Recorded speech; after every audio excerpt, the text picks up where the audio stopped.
It's about the podcast. Every fucking time. Hello, I'm Stephen Monkey Mason, and welcome back to It's Just a Podcast, along with Paul Screenburn Ray. And we've also got Carl McSorley and the one and only legendary Large David, Big Dave as well. Hello, everyone. Hi. Right, today we're doing Batman Returns. Sorry, Paul, to cut you off there. And I'm getting ready to press play on 3, 2, 1, play. It's that Warner Brothers disc. I'm not sold on these Blu-rays. It's just like, I like it how it snow comes in on the Warner Brothers logo. That's pretty cool. Warner Brothers don't normally tinker tanker with their production logo, do they? Not really, no. Paramount does a lot. Universal is quite good because they did the Waterworld one. So, would you say this is a Christmas movie? Yeah. Not really, but sure. If you want it to be. Can I just point out Pee Wee Herman, please? I know. Yeah, I know.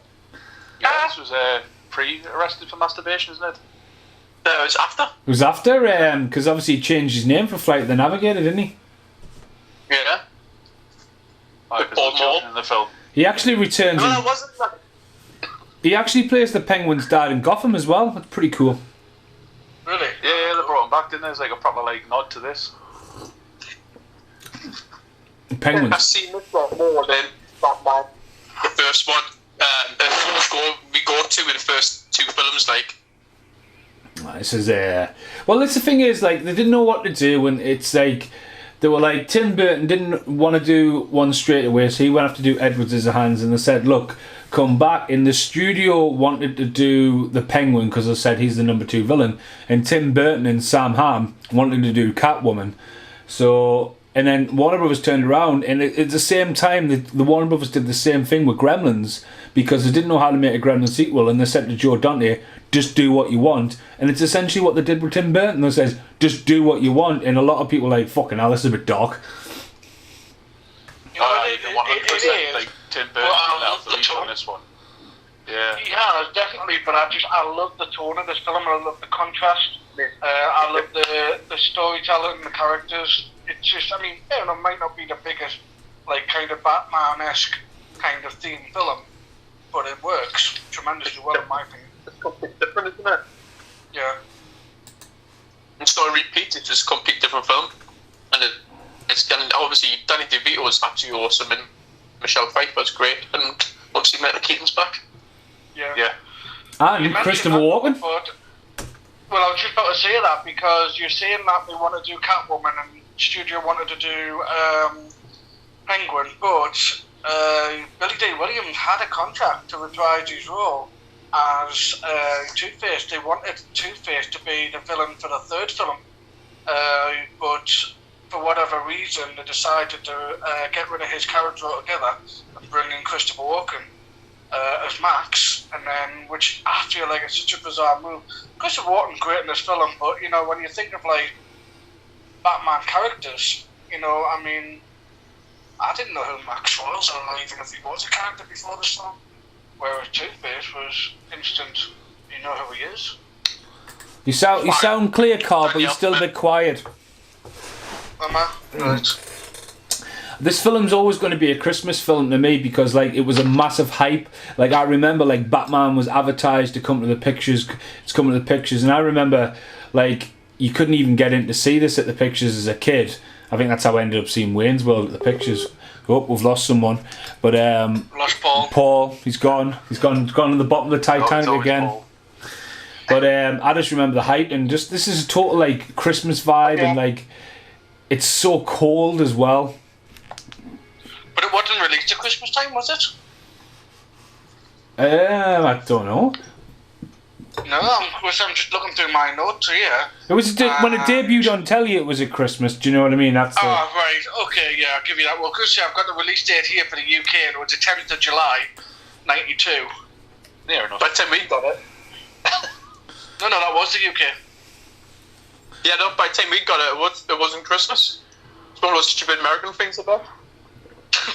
But like 7 years ago, out. This was a huge hit, though. This was made in America though. This isn't a Pinewood Studios one, is it? Yeah, no, I was just gonna say that's Burbank, California. See, Larry Franco's name's just popped up there. He's synonymous with a thing. Yeah. What thing? That thing. See now, like I say, going back to contrast here, right? This is a very dark film, but you know what it is? I can see everything.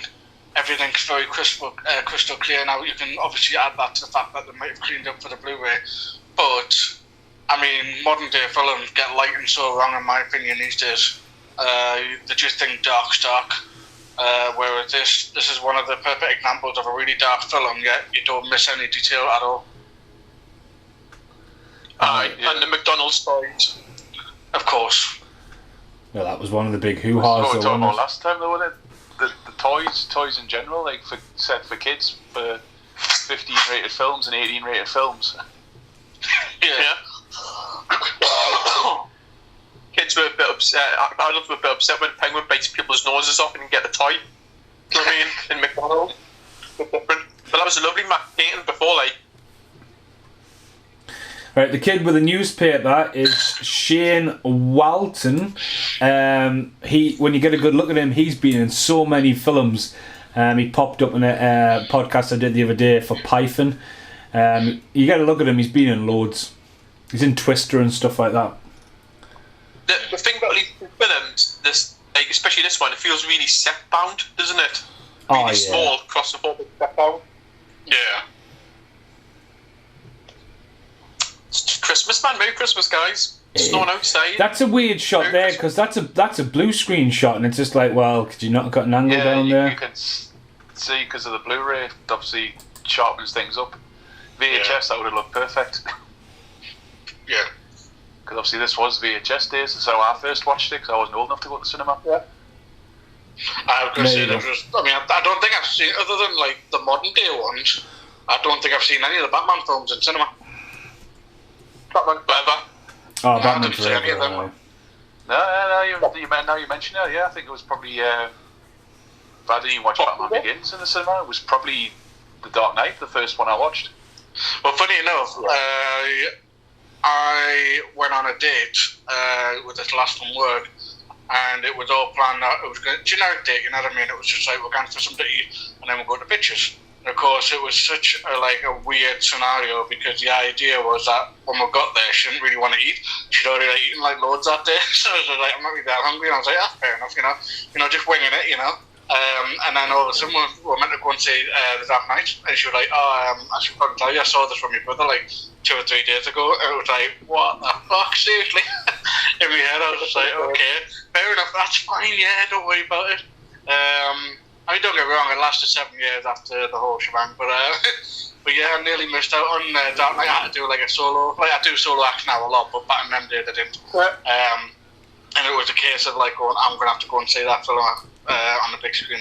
I sat next to Big Dave, next to the Dark Knight Rises, and I just bought an Xbox 360, like an Elite one, and I had nowhere for me fucking feet, because I had the Xbox between my legs, and just Dave next to us, and I was just like, alright Dave, you're alright. Mr. Mayor and Bruce Wayne. Batman. I mean, he fits the film quite well. I think that he does have that queer, really awkward, quite creepy look, I would say. It's a big. I mean, he was huge though. He Christopher Walken was massive at this point. You know what I mean? Like King of New York and all that had just been a big hit, but for him to not really get name checked on the front of the cover, you know what I mean? Like Christopher Walken just with fucking outlandish white hair on the front cover, you would have went, oh, Christopher Walken's in it as well, but Yeah. He's more of a supporting act, more supporting, isn't it? More than anything else. You know what I mean? It's a brand new character. Yeah. No one's done before.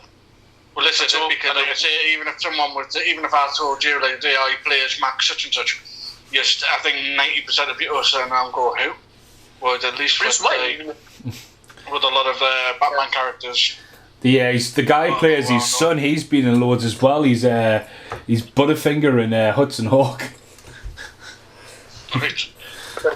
It's a good casting though, because the way they made him up, he looks a lot like Christopher Walken in this. Like he could actually be his son. Yeah. Fucking huge though. So Fucking- You're doing the work. as well as Christopher Hawke is even.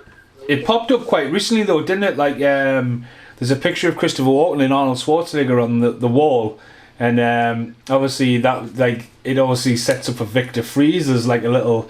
At the time, it was just like this guy's famous enough to have Arnold Schwarzenegger in it. You know what I mean? Yeah. Just about Michelle Pfeiffer's casting, I think it's awesome. Well, it was Annette Bening, wasn't it? And her first film was The Great Outdoors, but she fell pregnant, and then it was going to be Sean Young, who kicked the door in and jumped up on the couch and went, "I am Catwoman," and Michael Keaton having dropped his coffee watching it happened. But Michelle Pfeiffer was brought in very last minute, and she's amazing. You couldn't see anyone else being Catwoman. She's a phenomenal actress. Very love. Oh Christ! Let's not talk about that. Yeah. Well, the thing is, there's Arnold Schwarzenegger there up on the right. Oh yeah. And Elvis. But again, it's maybe the celebrity thing. But he could essentially be Mr. Freeze there. You know what I mean? It's fucking crazy that.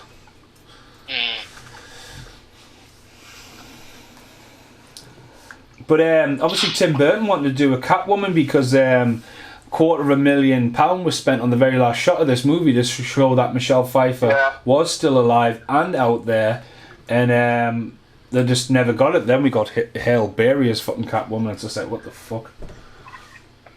Apparently they went to 60 Catwoman suits in this film, so I can imagine they invested quite a lot of money in it. I'll go through one a week. So the film comes in with an estimate budget of 80 million. What do I think it made worldwide gross? Oh, it made a fortune. What did the but first one do? Was it like 400 odd, wasn't it? One. Yeah. I'll give you this is less. Paul disconnected again. Oh, he's reconnected. Yeah, I'd probably have to go. No, 200. 2.5. You're going 2.5. Oh, what do you Paul's having a few technical Listen. difficulties. reckon? What do you reckon? I think it was more successful. I mean, the franchise and all that. So I'm going to say about 4 again. Significantly less. You were closest, Dave. It was $266,822,354. Wow. That's a bit of a drop off, like considering what the first one did. You'd think they would have the hype. This guy's been in loads. The guy with the Tommy gun. He's from Ghost, isn't he? Isn't he in Ghost? Aye. Get off my train! He's been in loads. And guess what he has been in? The X-Files. Whoop whoop.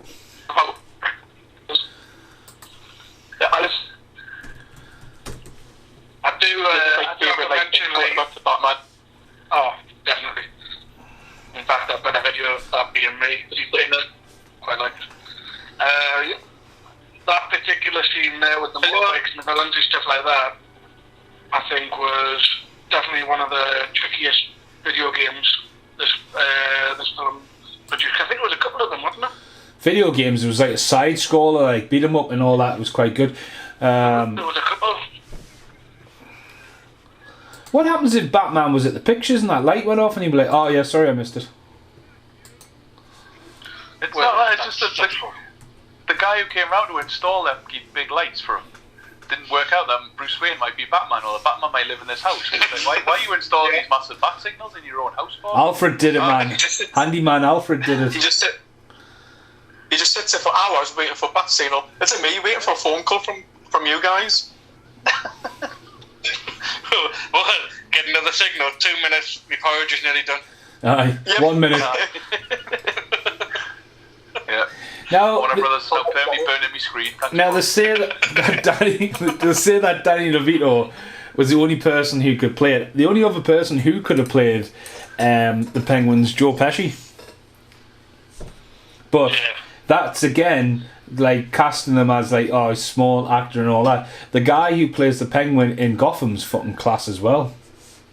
Yeah, I'll be honest though, if you had said to me either Joe Pesci or Danny DeVito, I would have still gone with Danny DeVito because I honestly didn't think, I don't know how to word it, like, I would have assumed that Joe Pesci would have given us the Penguin that Danny DeVito did, and I didn't think it would work. And if that makes sense, I just feel like Danny DeVito made it his own, and I didn't know that was the Penguin I wanted until I saw it. So I would never have envisioned Joe Pesci being able to do it. Because I would have thought, Did you guys too dark. Guys notice in Ninja Turtles when the flamethrower guy was burning all the stuff, there was a Ninja Turtle to the right, stuffed one. I never noticed that. No, That's another fucking. That car. Like, imagine that, man. The weight of that. Just to have the hydraulics to set them on fire. But you're right, like, this is totally set down here, this whole square. So just establish as well, just for the modern fan, the ones who think that Batman doesn't shoot people, he literally just set someone on fire. He has. Just saying. Well, he blows someone up there, doesn't he? Like, proper murders them in a hole. He's a vicious little bastard, but everyone seems to think oh no, that's beyond Batman morals. I think to be Best fair, that was costume just again. kind of like the last straw for BVS, though, wasn't it? I think that's what people kind of took from it. Yeah. On top of everything else that was wrong with the film, it was then also just making Batman just to be a cold-blooded murderer. Yeah.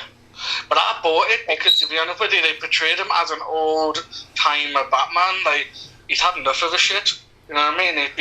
He's been the good guy for years and years and years, and yet Gotham still shit. So I think at some point I'd also be sitting there going, well, what's the fucking point?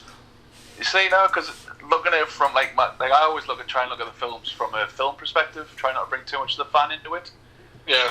And if you went to the cinema and you saw that, and you saw an old Batman just killing people from the film perspective, they've done no groundwork to fair play. warrant having that Batman.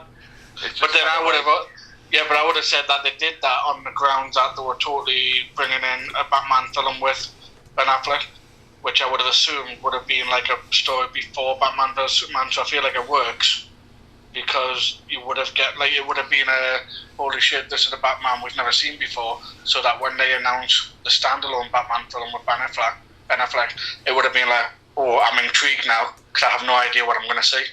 I think they were setting up something that was going to be so out there that it was reinventing it again because, like I say, we've already, for most people who were sitting there watching Batman films, or sitting there going, either it's going to be the terrible George Clooney style or it's going to be the Christian Bale style. I don't think even many people would have said, oh, it might be a Michael Keaton. It just felt like this series was overshadowed by Batman Forever and Batman and Robin. Most people don't even talk about these for some reason. Class model work here. It's that eeriness. Proper setting up a villain. You can tell he's just come up the set of the dresses and it looks very kind of that snow, creepy element of it. Well, that's what I was going to say, because the music going with it's proper Nightmare Before Christmas. You can that one shot there was 100% Burton. If you ever had to describe Tim Burton to a person, you would just show them that one shot. Yeah. If Tim Burton had did, if he had done the third one, Johnny Depp probably would have ended up being in the third one. Yeah. Paul Ray's signal tonight. Poor Paul Ray. Oh. Oh, is he back again? Is he there? Guys, just What was that, Paul Ray? That was definitely a stroke moment, Paul. This is very kind of basic style. What? Go on, Paul. could you try and call me back because the signal's absolutely terrible. Right, I'll phone everyone back in 2 seconds. For the love of Paul Ray. It's me. Sorry about that, everyone. We're having a bit of technical issues. Call everyone back right now. Get everyone back on the horn. Obviously, in lockdown, this is the best way and only way we can really do it. Hello, everyone, again. Back? Hello. Hey, Hello. is that better for you, Paul? Well, Yeah, so I can hear everyone. You know. Yeah, because everyone seems to be alright. Yeah, I can hear everyone. Cool. Sorry, guys. You drop your phone in your porridge as you fall. Look,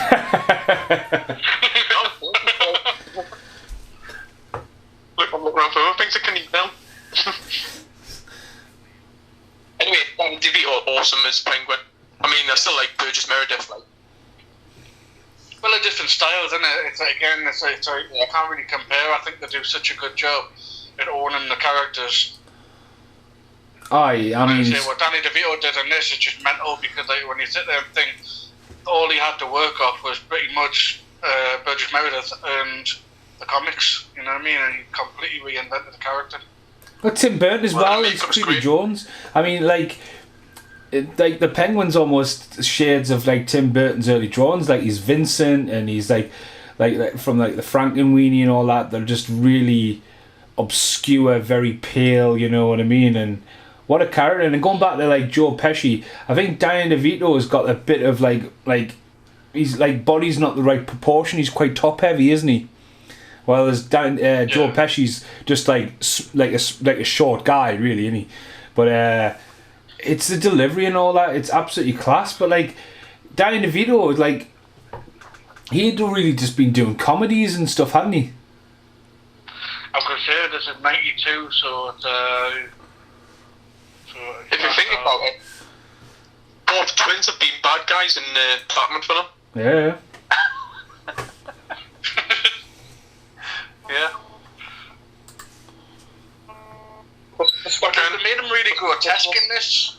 If they try to do like, if they've gone for the kind of more Cobblepot of the kind of average bloke who was obviously a bit psycho, but like he looked a bit more normal, I would have given it to Joe Pesci. But I think the fact that they've gone with this kind of grotesque animal-looking kind of bloke, I think that's what Danny DeVito works better. So like the shape of him, for example, I mean, it is essentially no disrespect to Danny DeVito, but he is basically the closest human being to a shape of a penguin.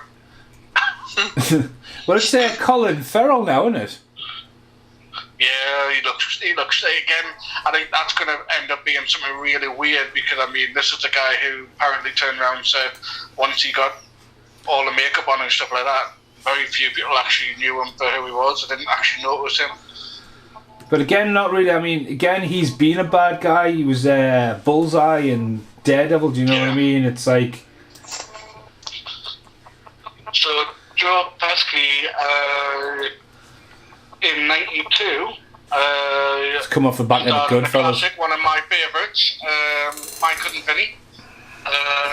He then went on to do Lethal Weapon 3. He also did Tales from the Crypt, The Public Eye, and Home Alone 2. So he was kind of busy in he was. Imagine he wouldn't have been an easy draw. But like I say, all of them very much comedic roles as well, so. But mind you, when you look at it, like in the same year he did Goodfellas, he also did Home Alone. So it's like, I don't know who like sat there and thought, hold on a minute, that guy from Goodfellas, he'll be good at a funny character. Just shows you how good Joe Pesci was, though, because he's hilarious in Home Alone, but he's fucking ruthless in Goodfellas. And the same with Casino. Yes. You're just like, fuck that. That's what I've heard. He swears loads in real life.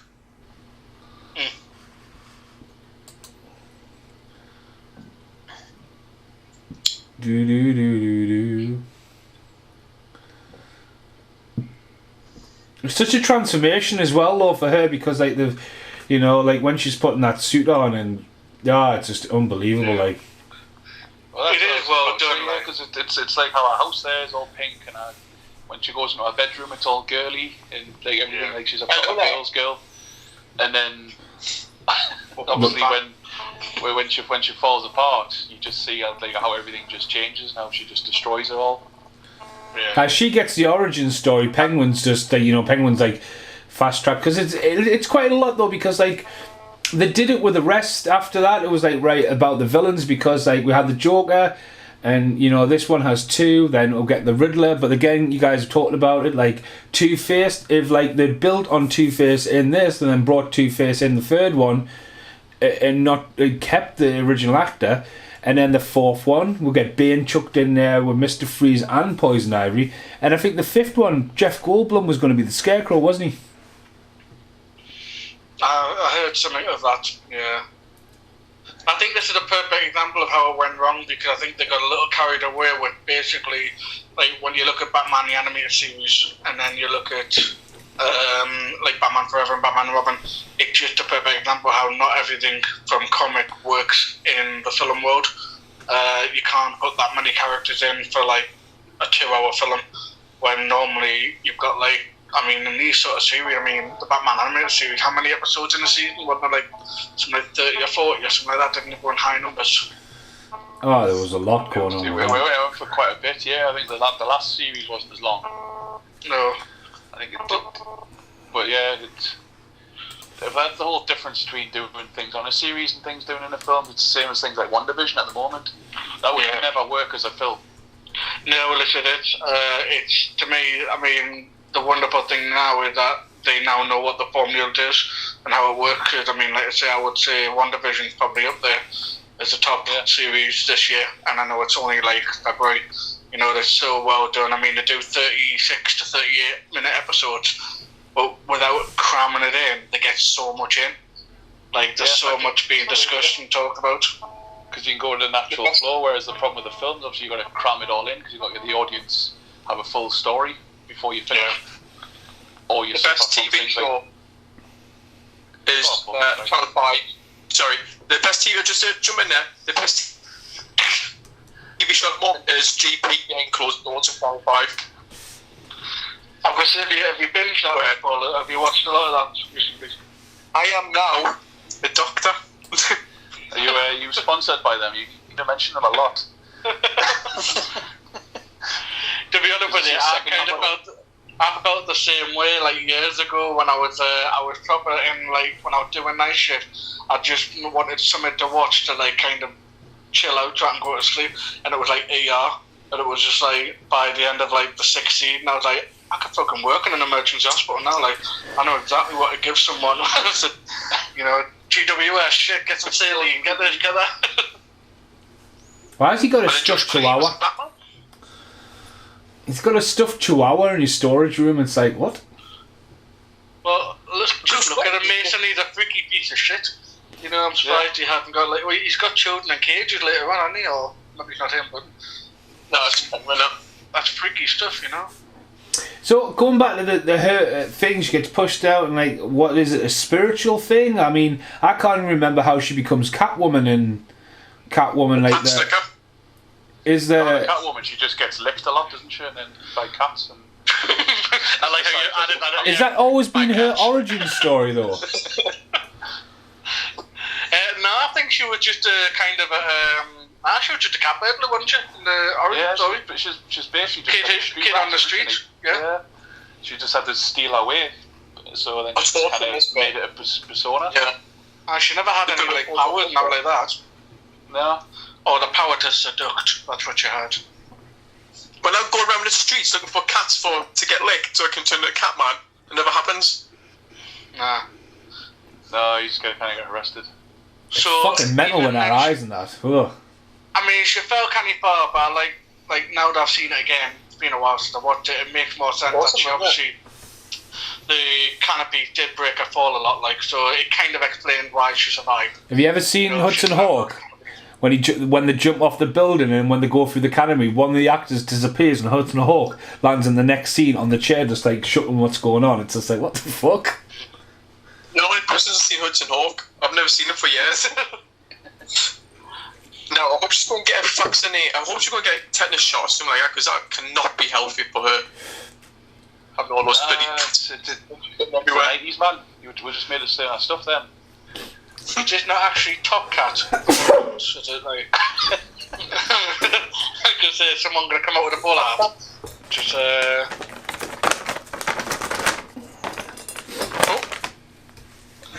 she's twitched like.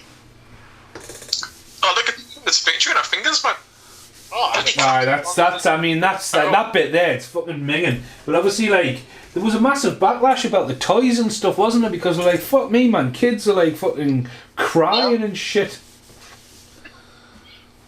Because in America, the kids could go because they have that weird age level, don't they? You can go in America. You can bring a kid to any film as long as there's a parent with you. That's it. Yeah. It mean, like 18 rated, what we would call over here. Yeah. Is obviously just parental guidance, really. You know what I mean? You don't need a parent with you, but I mean, if they're 12, you need to bring someone with you. Then 15 and stuff in America. That's why. I mean, that's why there's no certificates on any other stuff in America. They're from the back because we're more like we're the BBFC, yes.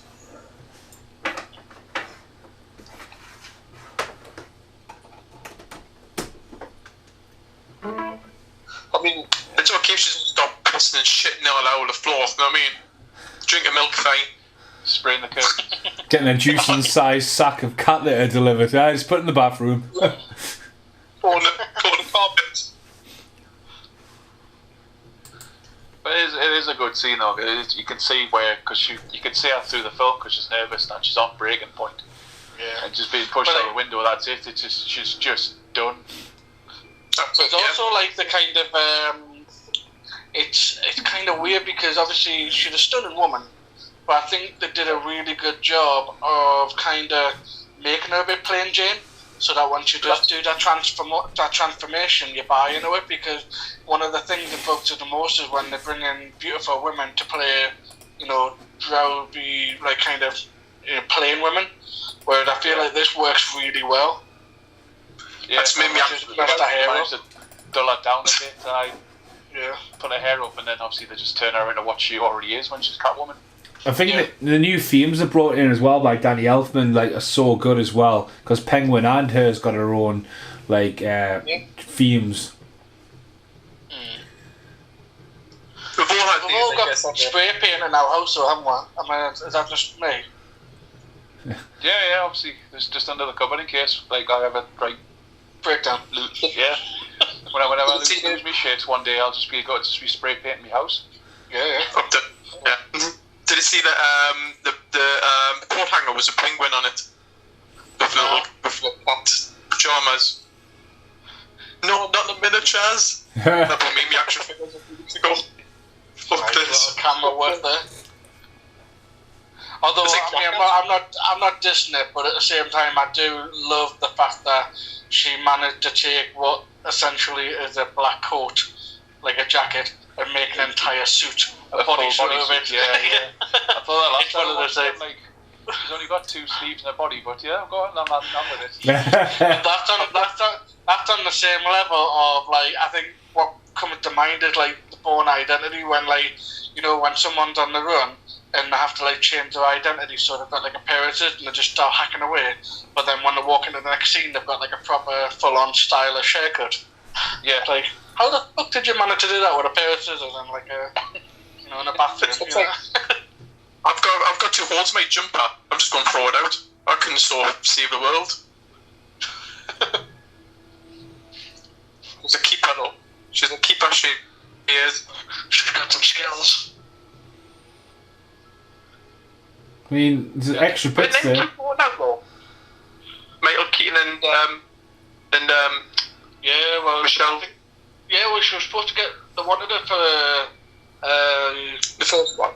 Aye, but like Michael Keaton was, I don't know if he got power over it, but he was apparently on note of not really wanting that because they were going out apparently. I am not looking with people who are low. Well, I can see it though. I mean, I can see why like film sets can be like a detachment to like your life. So I don't know if you'd want to see a significant other like every single day under like stressful kind of long hours. But then most people can make it work.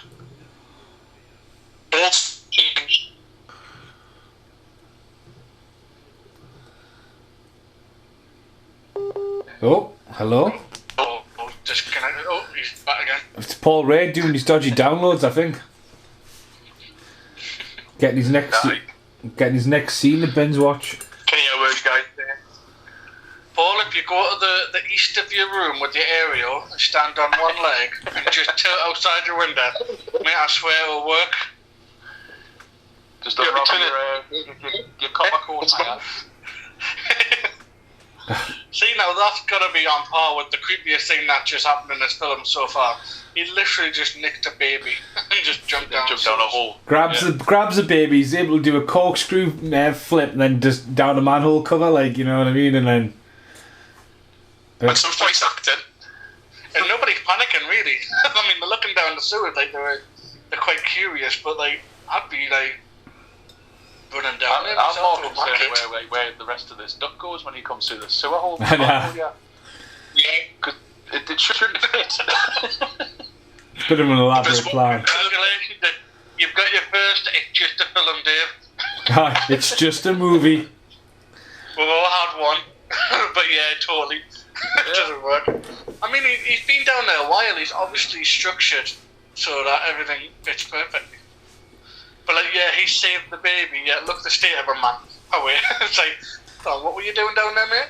They look like Paul Ray's pants there. Paul Ray's pajamas.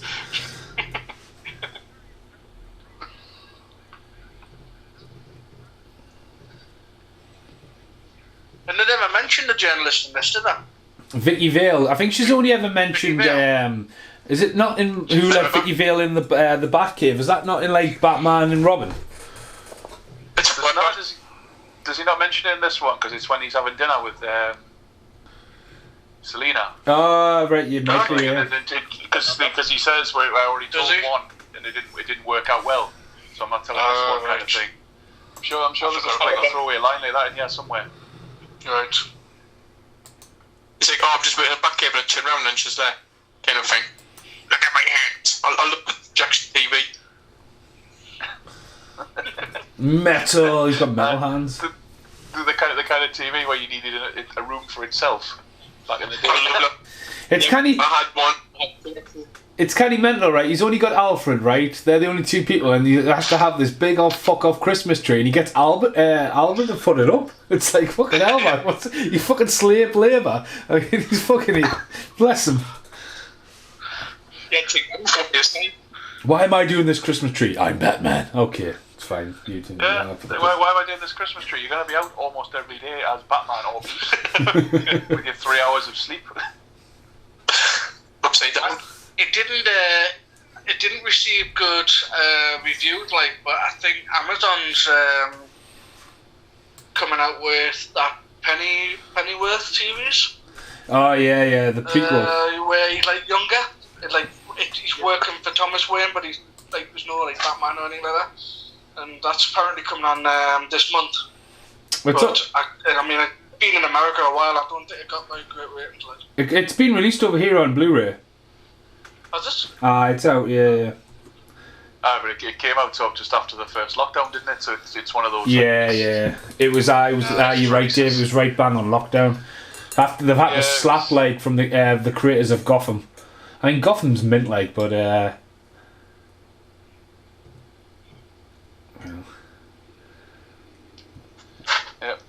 There's Randy amongst them. Randy, is he in his cage? I don't know. Maybe that's why they're all running away. I mean, bless him, coming down all them steps with his tea and all that. He's SAS, man. He knows what he's canny fit. You know what it is? When I rewatched this not so long ago, this is the only scene I thought was the least Batman scene of all, and it's only because he doesn't know that type of soup's supposed to be cold. Yeah. Because he's the great detective. He knows like literally every angle, and he works everything out. But he's like, oh, I don't know, this posh soup's meant to be cold. I don't know why, but it's the only thing that throws us, and it's like the entire film. Right. Batman knowledge of soup. Well, it's a similar skit in Red Dwarf, isn't it? When Rimmer doesn't know like gazpacho soup's meant to be cold, and he has this mental breakdown at this dinner. Gazpacho soup. It went really well with the fact that obviously you would mention that he'd gone down all those steps keeping in mind that's just a Batcave. We don't know how far the kitchen is away. Now he's just when he spits out, it's fucking cold, dickhead. You know, it's like, if I come up and eat in the kitchen like the rest of us, you know what I mean? Get it in that microwave before you come back downstairs. Bruce Wayne, man, what a dickhead. Just make you a sandwich next time, will I? Is that the same Batmobile or is it a different one now? I think everything got a makeover. I think. Yeah, I was going to say because the one what we saw earlier on looked very similar, but I wouldn't have said it was the exact same one. A different one. FaceTime? FaceTime with Alfred there? Cutting edge technology, man. He's rich enough. I mean, he's cruising around, yeah, it's late at night, but it's not exactly inconspicuous, is it? Gotham, to be honest with you, Gotham seems so small in this compared to how it is in Batman Forever. But like Batman Forever is mental because obviously Batman Forever starts with the helicopter crashing in the Statue of Liberty. Do you know what I mean? It's just like, I know it's. Hello. Yeah, I think the problem with Batman Forever though, it's all the really badly aged CG, isn't it? Yeah. They could go bigger because they didn't really need to build a set because some guy can just build on his computer upstairs. Yeah. Even this graveyard looks tiny, you know what I mean? It's like... Not about size. There's about 5 gravestones in it. It's a private one. You was a rich folk. Don't get no way back.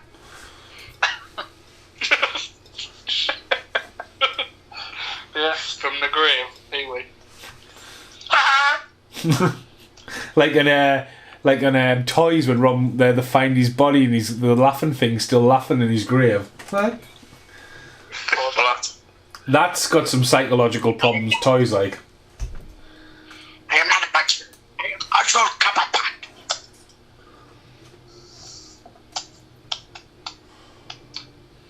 See, there's loads of graves there now. Even then, it doesn't seem like that big compared to like a normal graveyard. Yeah. But again, you would just go out somewhere, you know what I mean? You just go out there and go, right, this is the grave. I'm the man.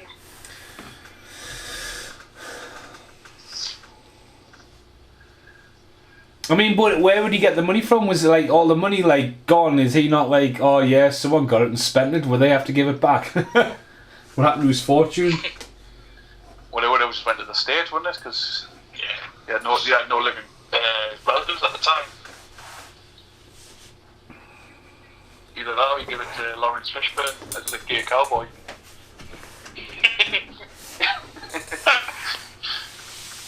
One of the early roles that everyone keeps forgetting about. Yeah. There was a different name too, wasn't it? To Lawrence, something else who changed his name. Larry Fishburne. Larry. And what's the name of Elm Street? Well, wasn't it? One of the Elm Street ones too. Well, Danny DeVito worked with Jack Nicholson and one who flew over Cuckoo's Nest, didn't he? We don't run about it, boy. Was that Bruno Kirby who just went past there with a fucking... No, I don't catch shit like that. Now the guy there who's just grabbed her, that's he's a big stunt guy, isn't he? He's in Predator and Predator 2. It is the same guy. My attention is being drawn elsewhere now. He's in loads of films. He's a massive known stunt guy.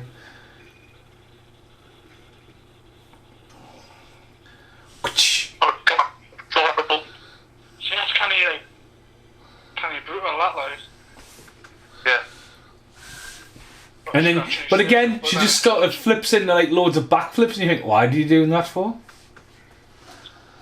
Well, I think, like I say, this is kind of really amplifying the psychological kind of breakdown she's having, that she's just completely transformed into a different person, and who knows what she's actually seeing. When I start fighting crime, I'm going to do the same. What, get a big leather suit? Yep. I get that back because I can't afford never.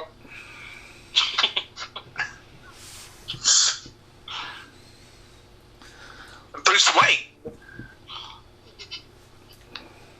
It was all about it was all about toxic waste and recycling, wasn't it, in the early 90s, like Captain Planet.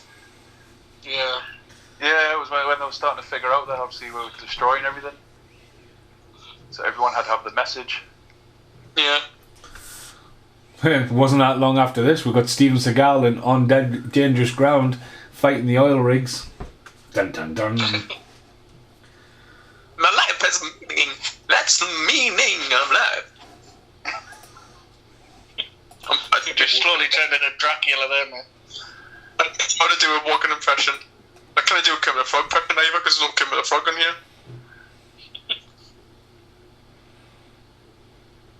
Business. That's all he does, Bruce Wayne. Just business.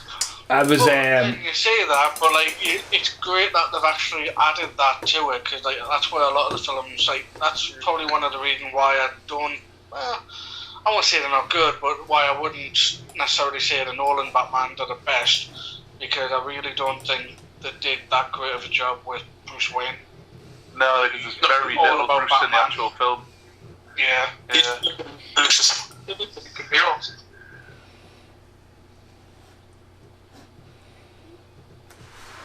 Selena Kyle, what are you here for? I forgot she came back. I forgot she came back. I thought she was just Catwoman from the get-go after that. No, she just turns back and just carries on her job like now it happens. Kind of takes away from the mental breakdown, isn't it? Because she now has a subconscious of understanding what's going on. It's the darkness in her eyes and the makeup and stuff like that. You just realise, shit. But Michelle Pfeiffer was in Scarface, wasn't she? Yeah.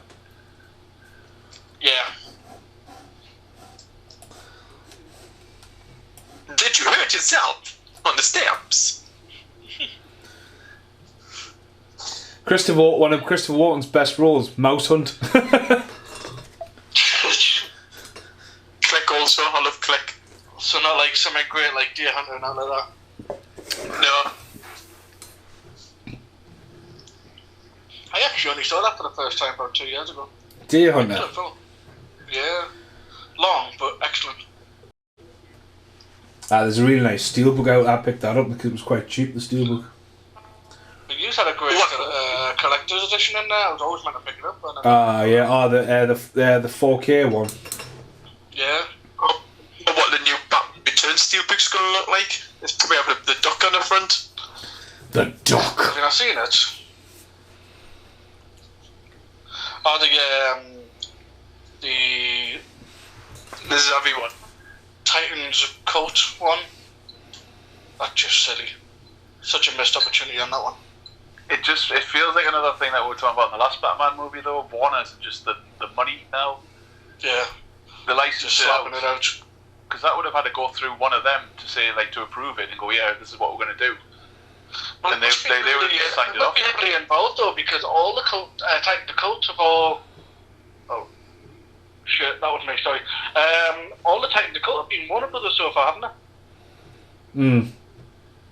I think they have. Really? Wasn't one of the steelbooks exclusive to Zavi? When they brought the steelbooks out, the 4K ones. Wasn't one of them was an exclusive, wasn't it? What, Coat of Titans? No, you know when they brought the Batman steelbooks out and they had the colours and all that, and Yeah. wasn't one of them steelbooks on Zavi? Wasn't there stupid something like Batman and Robin was Zavi exclusive? So if you were trying to buy the set, I think all of them. I'm not sure. I didn't buy into that. Yeah, it's why I got out the steelbook game though, because it just does seem daft re-bringing the same film out over and over. Yeah. I tell you what, I've got them on pre-order, but it's one of those things I don't know if I'm going to keep them. I'm just doing it because I know they're selling out. Is something that HMV did with the Logan run and the THX film. Used did a slipcase run. whereas Avi have like done the same thing, but it's all steelbooks. The beach ones. Yeah, aye. And they look alright, like, but I mean, they're a little bit cheaper. They're only like $17.99, so. I hate fish. Oh, the next one's going to make you like sushi. proper sick, isn't it? I just don't like fish or like tuna or anything fish-wise. It makes me feel sick. Oh, I love your sushi. Also. Fucking ringing out, like. Like the sweets, you know what I mean? Like the jellies that look like sushi. Something like that, like the pick mix. Like, hooray! Just like, you can imagine that, like, hey, do anything for the money. I don't like weird, man. Like, it makes me uncomfortable to see, like, how nice the being over me, even though like he's a mess. He is, I know. It's like he's just brought Trump down from the loft. I don't really want to be working with this. I mean, the fact that he didn't hear them going on as well, he's just like, what the fuck's all these people doing here? And these computers. And the yellow pages. Fucking yellow pages I've seen in this film so far. The first one I've been talking about this time. I was about to say something.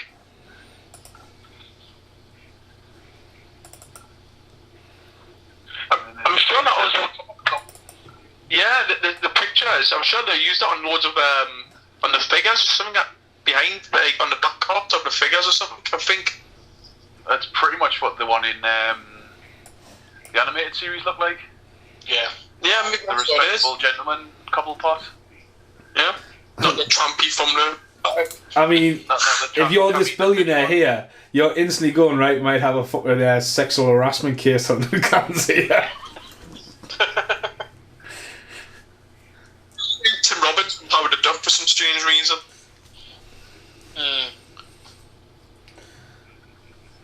It's gushy.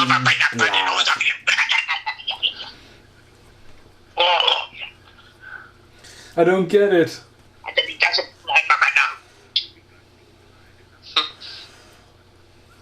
He's definitely gets. It's fucking brutal, lad. I'll give myself the penguin size. To be honest with you, right, the new Pop Vinyl series they brought out, obviously, Carl, you got the Chase Joker. Penguin would have been better off as the Chase from, like, in these little long johns here, and then the other, like, that should have been the Chase version. Yeah, totally.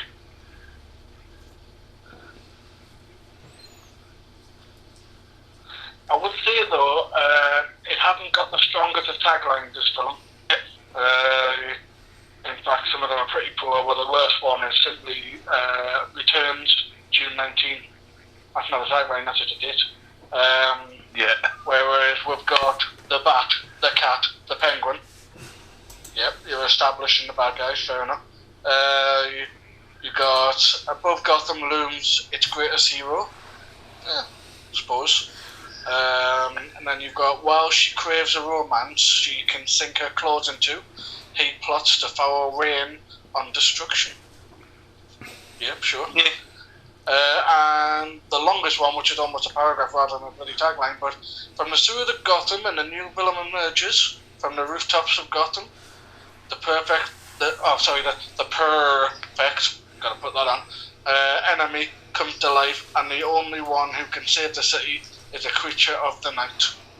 Yeah, it's just like, for Batman, the tagline should be able to write itself, but yeah, different time, I suppose. It played for Nah, well, they've given up on it now, haven't they? I don't think any film has taglines now. That's just kind of how the world works now, though, isn't it? Everything's too fast nowadays. Furious for a tagline. Yeah. It's just kind of like, by the time you've read the tagline, the film's over. And you're on to the next one and the next one.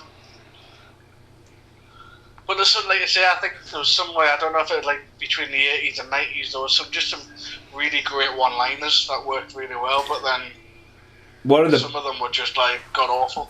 One of the best taglines for a movie ever is Jaws 2, just when you thought it was safe to go back in the water. It's just like... Yeah, well, it makes sense, yeah. Boom. Goddamn circus. Oh, Yeah, we're gonna get another scene where Batman murders somebody though. Yep. That's coming up. A big watch. Must be Flavor Flames. On pre-order. Yeah. See, this does strike me very. This is like a great level of Adam West Batman with the dark world that they've created. Because this is literally like the henchmen and the I don't know, like the dispensable villain that just run onto a screen just to get punched. obviously his yellow logo is more now, because everyone was just a black logo. Now it's yellow on his chest. Yeah, they didn't have it on the belt. Yeah, first one. Yeah. This is good optical work, yeah. Lots with the Batarang. It's one of those little with the wire. Yeah. It's like one of those little LCD games. Like Punker would me. That was clearly aiming for clearly going straight for her head, and then the dog just bites it off her knees. Yeah. Yeah. To be honest, it's a punching and stuff like that sounds really good. Like on a home cinema, it's like proper deep bass. Meow. That cat symbol always sticks with it. Like it's such a it's not Felix, but it kind of reminds you of Felix in a way. Yeah, you're right.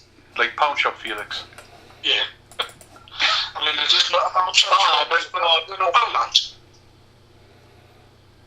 I was in Poundland before lockdown 42, yeah, and it said shop smart. I was like, oh man, it's Evil Dead now. She did this scene first time perfect. She can still do it. It was on Instagram, I think, like a year ago. She got the whip out and started flinging it around. Stop flicking it there, Paul. And then I'll stop afterwards.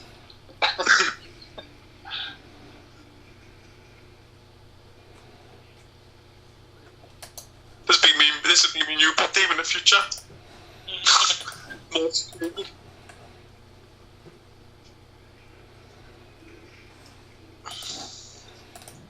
You were just shit when you're like, yeah, you're overpaid.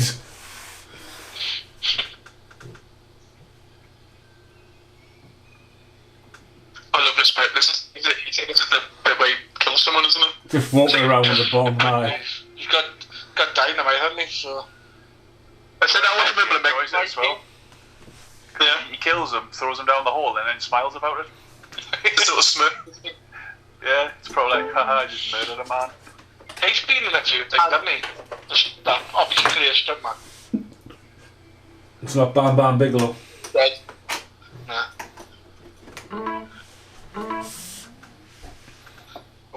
Big bang. Mason's working again. He's working alright. He's himself. Him and his Yanks. Oh, it's a bit brutal, Paul, right? That's why we're doing this late, isn't it? Because he had to sleep in after being on American time. That's what I did. Technically, yeah. Do you want to see your quarters there? Yeah. You mean you were recording 4 o'clock this morning? It's perfect time. Yeah.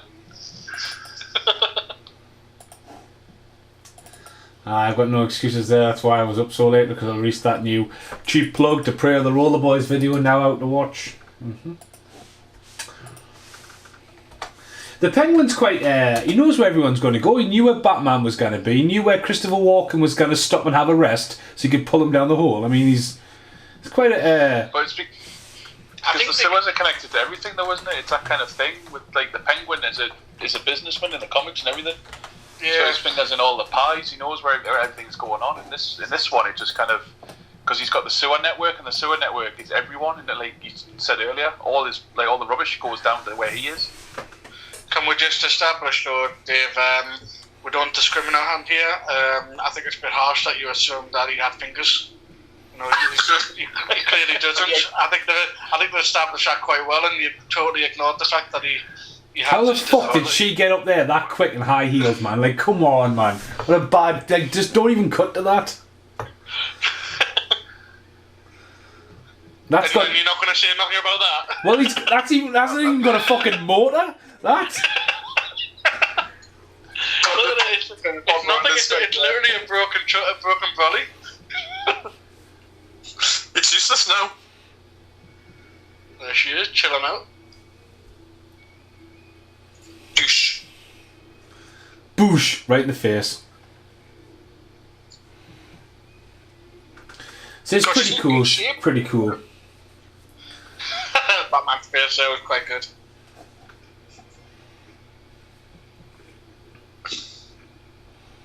Nice block. Whack.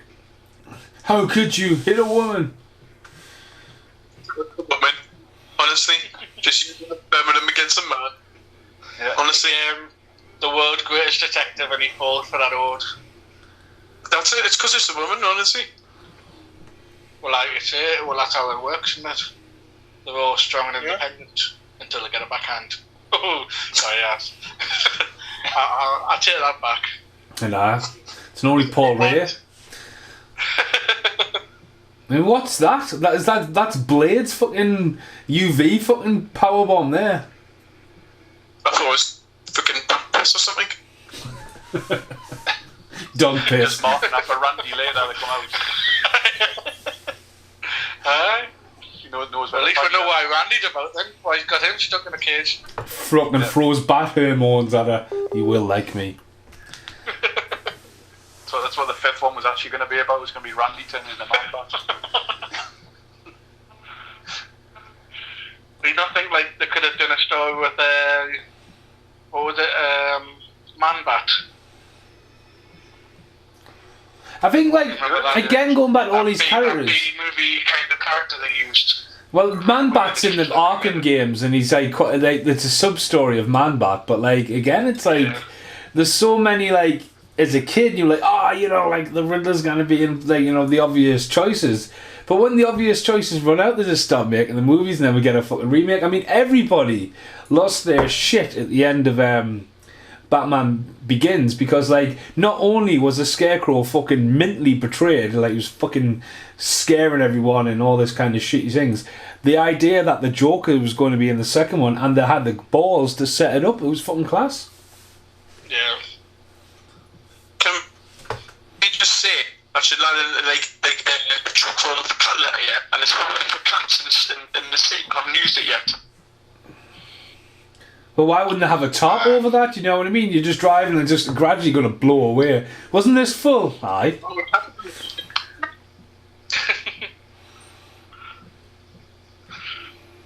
That stitching work was shit as well because we don't rip it apart. She didn't have a lot of material to work with. She was kind of stretching out a bit.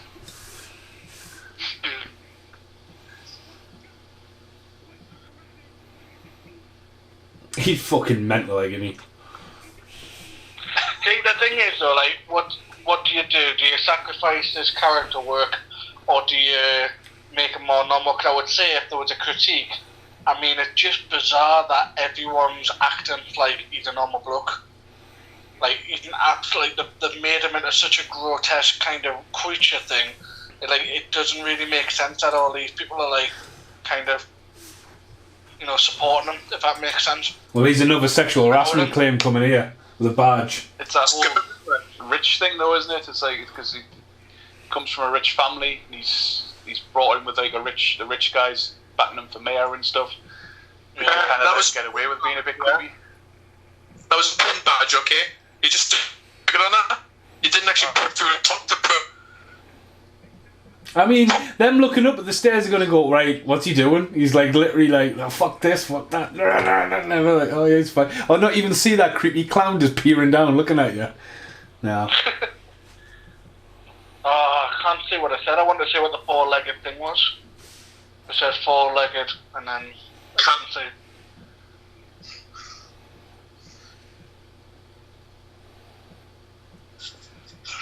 You want your sexual harassment lawsuit?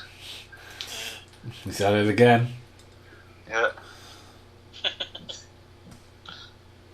Like the shoes.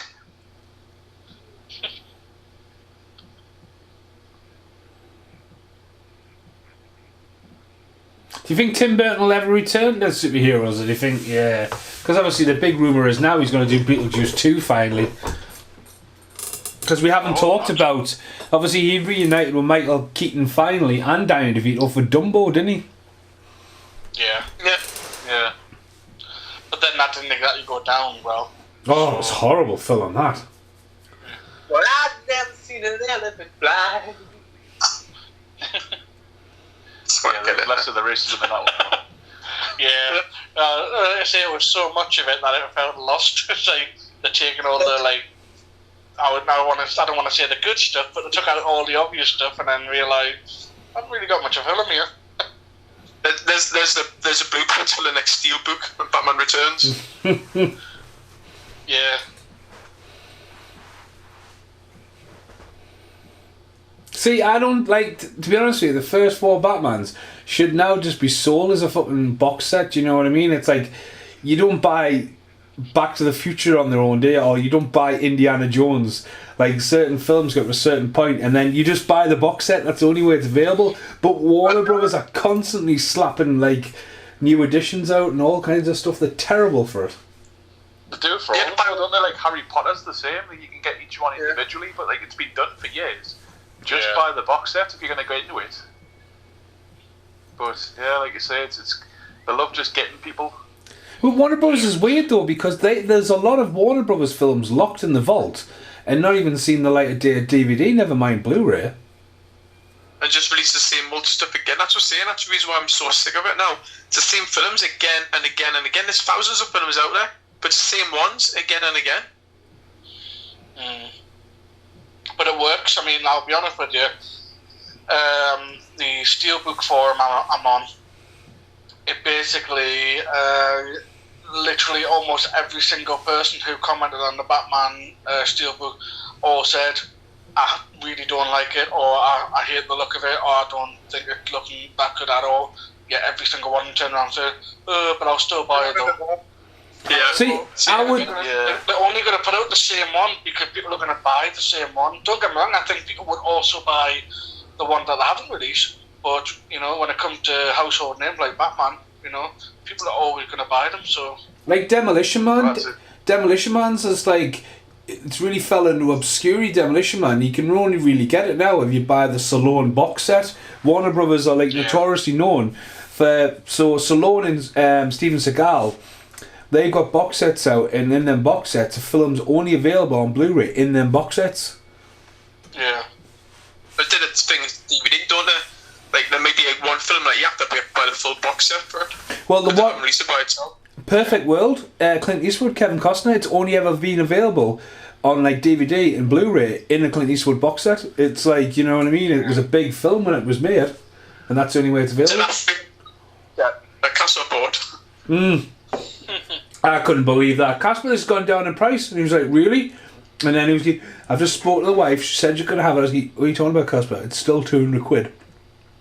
I know, but then you get your discount. It's like, Casper, it's still like £170, and you've got kids. Well, that was it.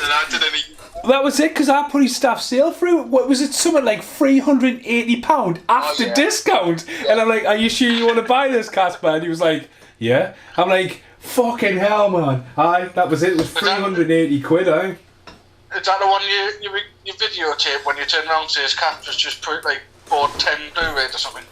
There's a picture of it because I couldn't believe what I was doing.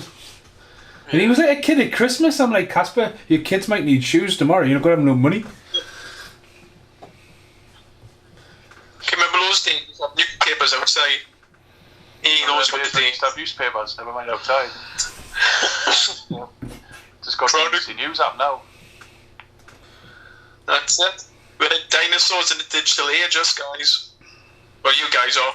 America's always had it right with newspapers, like kids just hoying it. Like over here, like you're fucking looking to get me postman to post us a letter. They're like, "No, there's too many steps to your house. Just get it fucking winged." I always speak for yourself, Paul. I'm still a young snip, am I? Like, I know. I'm the oldest one here. So yeah, I'm 48 like you, Paul. Imagine 5 years for that. Imagine, Dave. Imagine being 40 years old. It's like, how do you even get stuff done? I know. Honestly, like, She's got bloodshot eyes. I've never noticed that, but I think it's the Blu-ray. Her eyes are really bloodshot. Yeah, once it's cleaned up, it looks like she could put a little crack at it.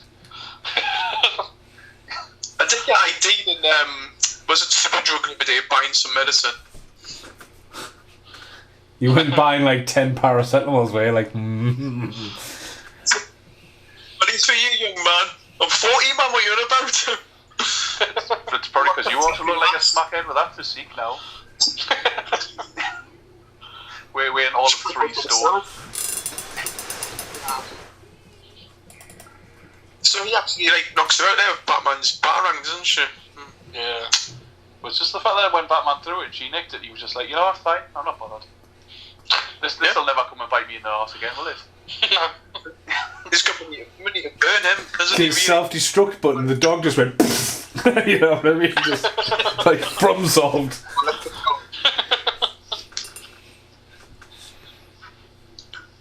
Can't imagine that sitting in the living room of a fireplace, burning. Doesn't mean work. See, again, Michael Keaton plays it like he's meant to be the world's greatest detective and that. It literally looks like he goes around the roundabout twice before he goes, oh yeah, I get what you mean. You know what I mean? He seems to like he just moves off something. Can you remember Multiplicity? Aye. I think there was another one he made at that time, Desperate Measures, when he plays the when he locks down the hospital and he's just like he's an escaped criminal. That's a really good film, that. Yeah, I remember that. Couldn't recall much from it, but him and Andy Garcia, and he's the bad guy, but he gets his name above it, and he's the only person he matches like a bone marrow transplant, and like just as the operation's about to go down, he escapes. It's a really good film. I like how Catwoman just already dissing his ex-girlfriend, but she was scared or something. Yeah, I mean, just already dissing her.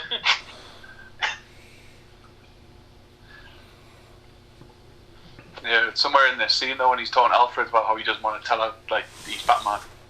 He doesn't want to ruin it. But like in the Batman Forever, it brings in Nicole Kidman, so there's 3 Batman movies in a row that bring in a girl, and he has to have his way with her, and then it just falls apart. But again, it's still 3 times, even though it's slightly different. Like, she's Catwoman, he doesn't know that, but it's still the fact that like, right, new Batman movie, who's the love interest? She's gone in the next movie. It's just like, well, it's like the Bond film, isn't it? Yeah, James Bond girls, yeah. I think it's more the fact that they want to like promote the fact that he is obviously, you know, like somewhat of a highly powerful man. You know, like he can have pretty much any woman he wants and stuff like that. I'm sure I think he nailed things in Batman Forever, you know, for some strange reason. Also, I can see George Clooney saying it. No, I can see Val Kilmer saying it with his curtains. Someone going to prove us wrong here? I'm going to say we're going to find out when we come to watch it. Oh, that's affected that bit. I turned my volume down really low. I can't hear any of it. Okay, how do you think I can do great impressions just by reading the subtitles? Commissioner Gordon back.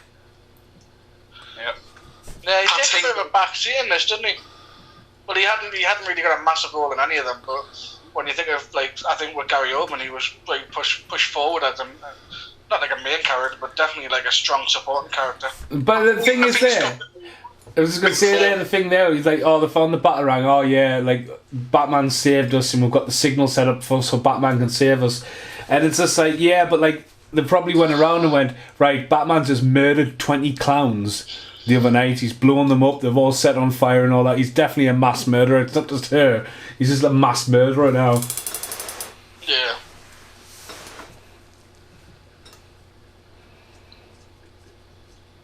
I will lie for you, Master Bruce, again. Well, at least he's not giving a speech about wanting to see him after having a cup of coffee in Vienna or wherever the hell it is. And just nod to him, and he nods back. Yeah, I know. Yeah, Master Bruce. You're only supposed to be in the bloody doors of Master Bruce. You're only supposed to build a bloody bomb up, not yourself, Master Bruce. He was in Sleepy Hollow as well, wasn't he? Michael Goff, or what do you want to call him?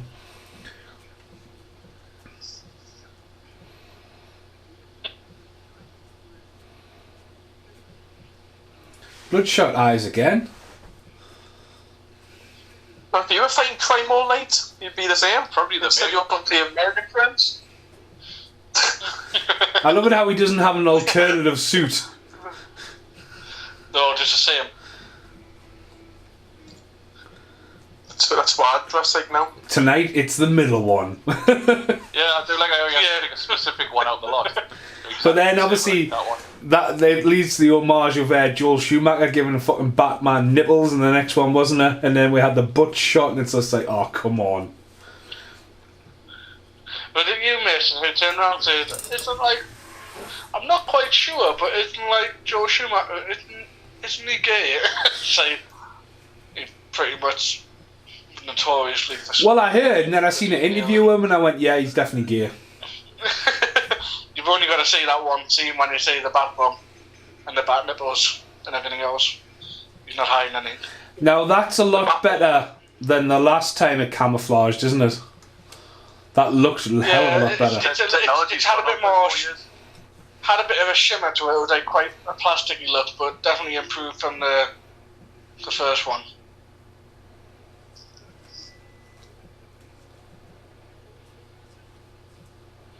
Yeah, when you go talking about like the small sets of this film as well, they're still back in the same square. Yeah, we're at the beginning of the film, and they keep coming back to that same square. Like that's the only bit of Gotham there is. Well, yeah, that's. I mean, it's the same when the Joker and the Joker and Catwoman just on the scenes. It just feels like it's a little square, and that's it. Yeah.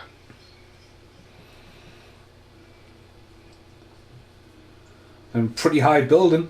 I mean, that's the whole set there. He can see the entire set. That's it. Yeah, that's a city with everyone in it.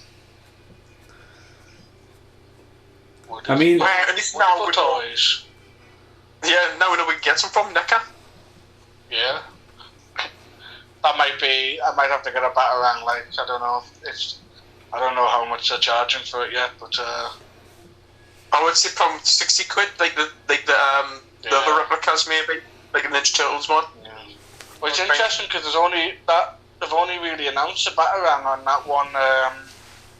On the one website, but then there was a toy fair last year, and they had a full display. So they've got like the Batarang, they've got the grappling gun, and they've got something else. But from what I can see, there's been no like major announcement. Now, Carl, if you get one, try not to fight crime with familiar at night time. Oh, how weird, mate! I can barely function in life. Never mind helping other people. It's true, yeah. See? She even throws a chair up. Girl power in that. Girl power.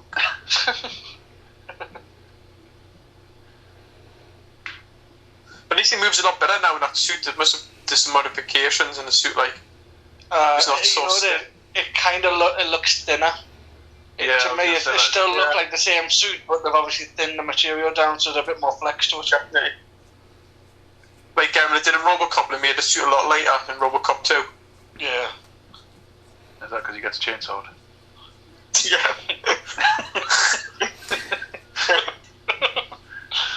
There is pain. I mean, she would just jump down, wouldn't you? If you were standing there, you would just jump down. With wings, do your things.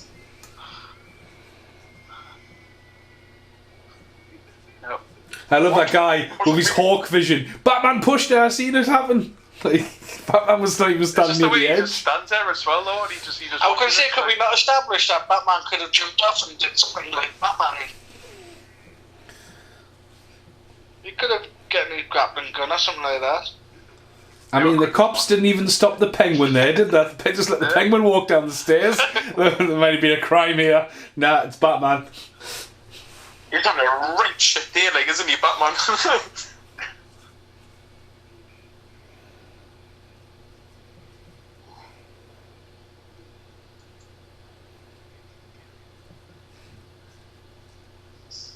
I mean, he's got got time to do a bit of romance, so that's okay. It's just be framed. They can't do diddly squat, man. She can't get out of that suit in time, and he's all wrapped up. I mean, he's just been on the couch with her there. Like, her face isn't that well hidden. Do you know what I mean? He would fucking know that was her. But so that she just kissed him, so she would know what he tastes like.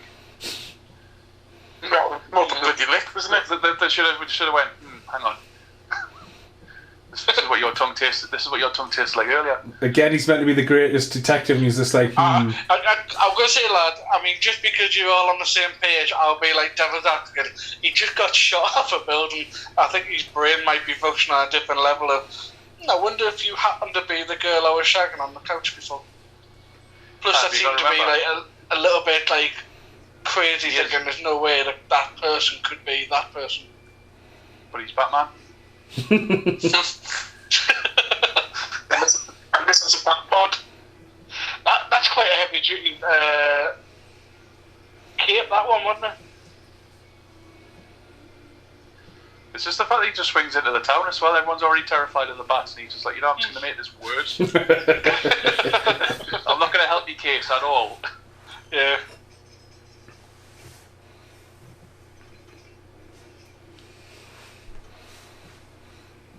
Meanwhile, his car's been sabotaged.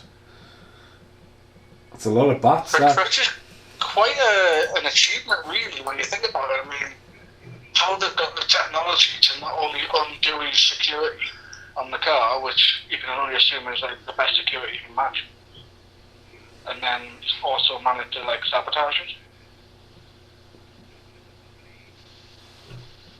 But where did you get a blueprint from, Law? You know, I was in this room before. Where did you get a blueprint from?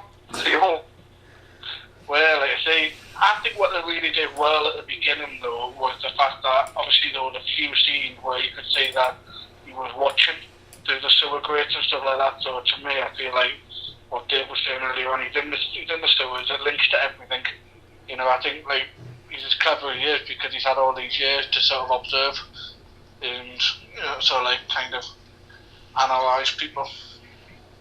Have you noticed that Christian Walken has been on for a good 20 odd minutes now? Which is kind of a good thing in a way. Oh, there goes another fucking magic fucking umbrella. There goes another one. My umbrella. I mean, that hasn't aged well. She's black and white.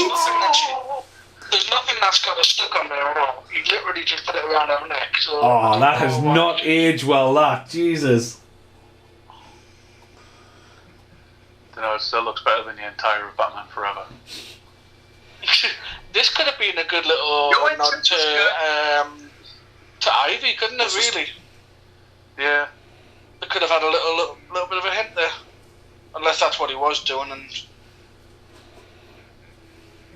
it's taking me this long. No, I love this bit. He's even got the fucking designed like the little Batmobile as well. Is that the Winnebago from Spaceballs? I don't know, but this had to have been an arcade at some point.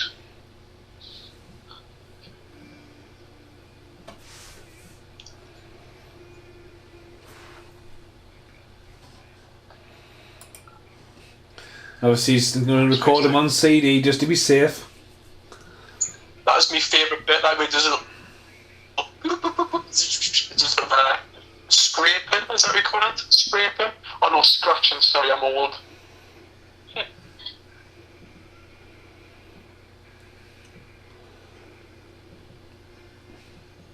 Now, the bit where he discovers that there's a foreign object and it's underneath the car and he punches there, he punches his way down. Everyone remember the start of the movie where he had that massive solid steel fucking pressure plate that came out the bottom and turned around. I mean, where's that gone? He's got punched through that. Might be a different car. Yeah, different back car, a different He's model. got tons of suits, he might just have tons of the same car.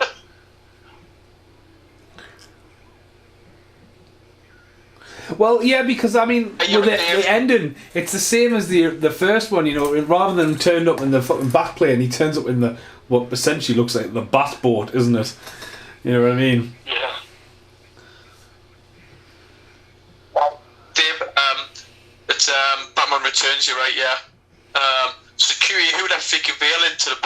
I'm sitting there working. I turn around. Oh, there she is. Oh, hi, Vicky. Come on in. So yeah, you're right. It took me 25 minutes to look for that. Is that why you went quiet? Yeah, I wondered that, yeah. Oh, we went all like Detective Batman on us. Just went to his back here.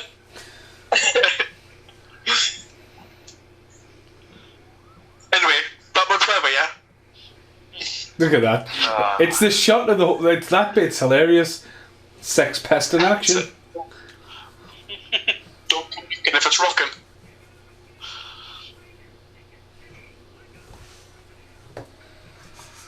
Can you guys remember recordable CDs from years ago? Bloody hell, man. Oh, Back in the day. But obviously this is like pre-digital stuff, so there's clever. Well, CD-ROM, he's all the rage by this point, 92. Yeah, I remember this is when my mum and dad got the first CD player for the car, the Sony one with the. You had 4 batteries for it. And you used to plug it in the cigarette lighter to charge it. Yeah. You had the tape cassette adapter that you stuck in the tape cassette bit so it could play it. Anti-skip, anti-shock. Remember them ones? CD players. You used to trash your CDs. If you walk with it for too long, it would just like skip a bit and hold it like in your hands, like you know, like a disc of your Olympics. Yeah. Yeah, that's it. now this bit. Why would you have a fucking street like that to begin with? Just why? That's funny. Like, why would you have a narrow street like that? It's so narrow.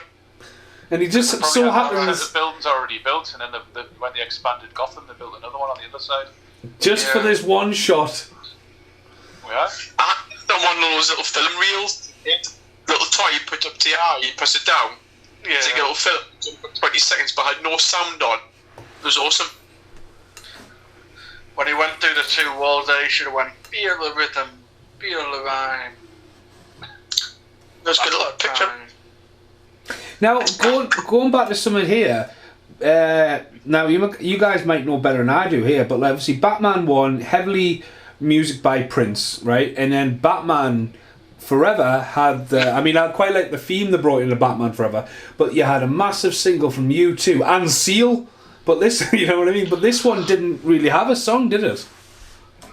Didn't have anything, No. Danny Elfman music. You're right. But to be The other fair, was like I know it wasn't cheap, like a cheaper version, but it does feel like it was the cheap cousin to the first Batman film. Yeah. Like the one. Well, this is what I was saying earlier on, like, yeah. We want it for less money. Yeah, that's what I thought. Like, originally I thought it's strange when I saw the budget and the making that. I thought it's strange because obviously the first one did so well. You would think in the modern world it would have gone much, much bigger, but then they seem to have like played it safe, haven't they? Yeah, but it's the thing with comic book films, though, isn't it? Sometimes they're a bit worried. I think well, I don't know if really. Yeah, well, I don't think they would have assumed that the first Batman would have been as big as it was.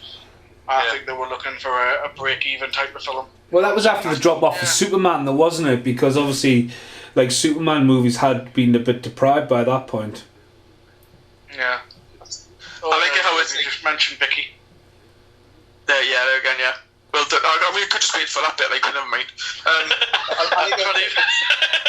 25 minutes work, and it was right there. Unbelievable.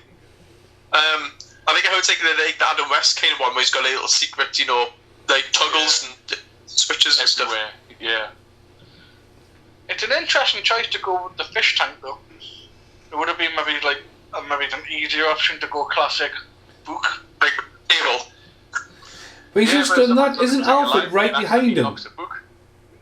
So what? There, Alfred's just like, you know what I mean? It was just like, Alfred's went down all them stairs and all that. What was the fucking point of going down your slide? He's got to know his place, Mason. You know, Alfred's got to understand he's not Batman. He's got to take the stairs. Yeah, absolutely. You go around the back, bitch, you know? Yeah. There he is with his DJ Hero, Now, his PlayStation. This is impressive technology, like, to be able to do that. Yeah. They're picking a frequency first, aren't they?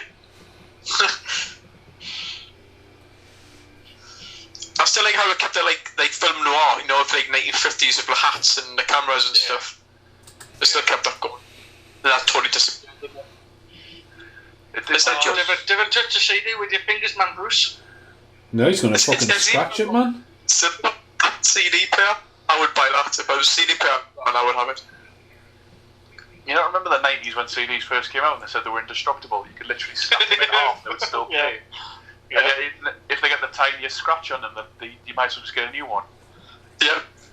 Put jam in just to see if it still plays. And like tomorrow's. Megabits, man, on a CD these days, isn't it? CDs have never, like, even all the technology and all that, I know they try to downsize with mini disc, but like they've never really made a CD that can like exceed 60 minutes. Is that right? Yeah. Yeah, that's like it's 700 megabits. I mean, I think you might get like a dual layered one. Yeah, I'm sure you can like super audio ones. Yeah. But there's been that many different formats, isn't it? Well, there's the jump between DVD to Blu-ray.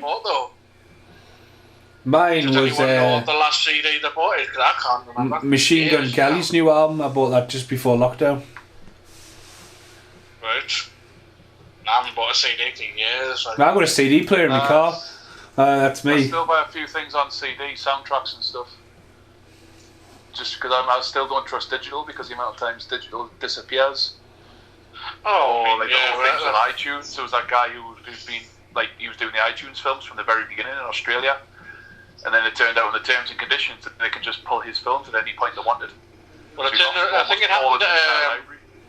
I think it happened to Paul McCartney a couple of years ago when he was. I don't know if he was doing a will or something like that, but when he was like sort of tallying everything up, like any like of his Beatles stuff or his own stuff on iTunes. Like the royalties to how much that gets, like how much they pay to download that. He wanted his obviously daughters to get his royalties, and they turned around and said no, this is ours. Yeah, we allow you to use it basically, but it's not tangible. So like essentially, if it's on iTunes or any streaming service like that, you don't actually own it. Who owns the Beatles music? Is it Apple now? Is it? I want to say so, yeah. Jackson, it used to be Michael Jackson. My baby, it's just tiny. I can see Mason drive and work at Is that because I've got a massive? Is that because I've got a massive rubber duck in the house? Is that what you're saying, Yeah. I mean, I one time I found nothing but ducks around the shop. They were everywhere. Little rubber ducks everywhere. Oh, and someone just decided to leave a load of little tiny ones for no reason. Yeah, you're correct. And then they used to go, Rubber Ducky, you're the one. You make that thing so much. You got your Kermit impression in then anyway. It's supposed to be Bertlow, but hard to do. Or was it Ernie? Which one was the... It was Bert. Bert's got the pill head, whereas Ernie, he's more of an overhead. Oh, was Ernie then? Yeah. Anyway. The same basic screen of Bert and Ernie were. Yeah. Pretty brutal this, like he just shoots the guy. Time, but never mind. This is a...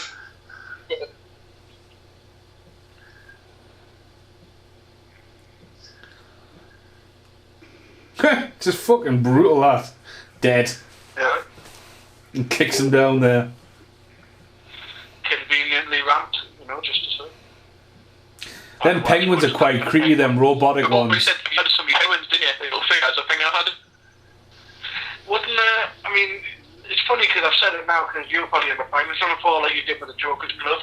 But wasn't a penguin with the rocket pack on his back, didn't that go for auction recently? Or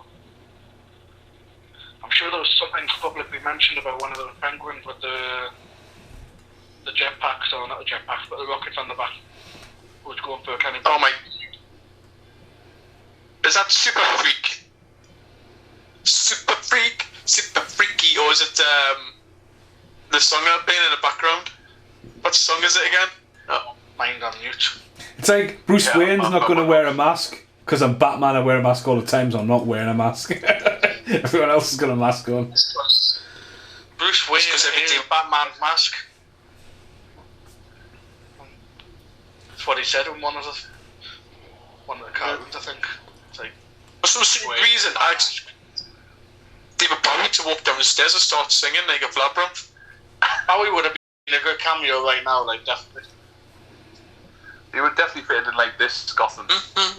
Yeah. But that seemed to be making a few rumbles as well, didn't it? The Labyrinth 2. I keep saying it, but chatting around about it. I'll believe it when I see it. Yeah, I don't think Bowie's in this one though. They've paid. No. They've done something for a cameo though, haven't they? They've got the rights to him.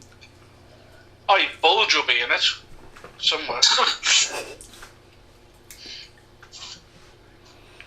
the first time she's cleaned up again, isn't she? Yeah, and then this is the bit where they work each other out, isn't it? Yeah.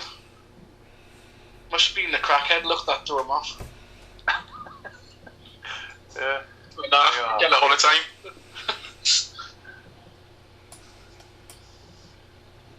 But I suppose, I mean, that's the only thing that I kind of have a little glimmer of kind of interest with the new Rob Pattinson Batman, is that they have said, whether it's true or not, they have said they are going heavily into the fact that he's going to be like proper detective mode. So he's got like a notice board with like loads of pin-ups and like sort of like different cases. And well, I don't know, because the budget's alright, so I think it might be a whiteboard, mate. I'm not sure. Magnifying glass. Yeah. Or just one of those chop. Brown had a Battle Future 2 when he just, described alternative 1985 for those thick cores out there. Yeah. You still haven't got that, have you, Paul? What? Nah. I'm the one that drew it at work. To explain it.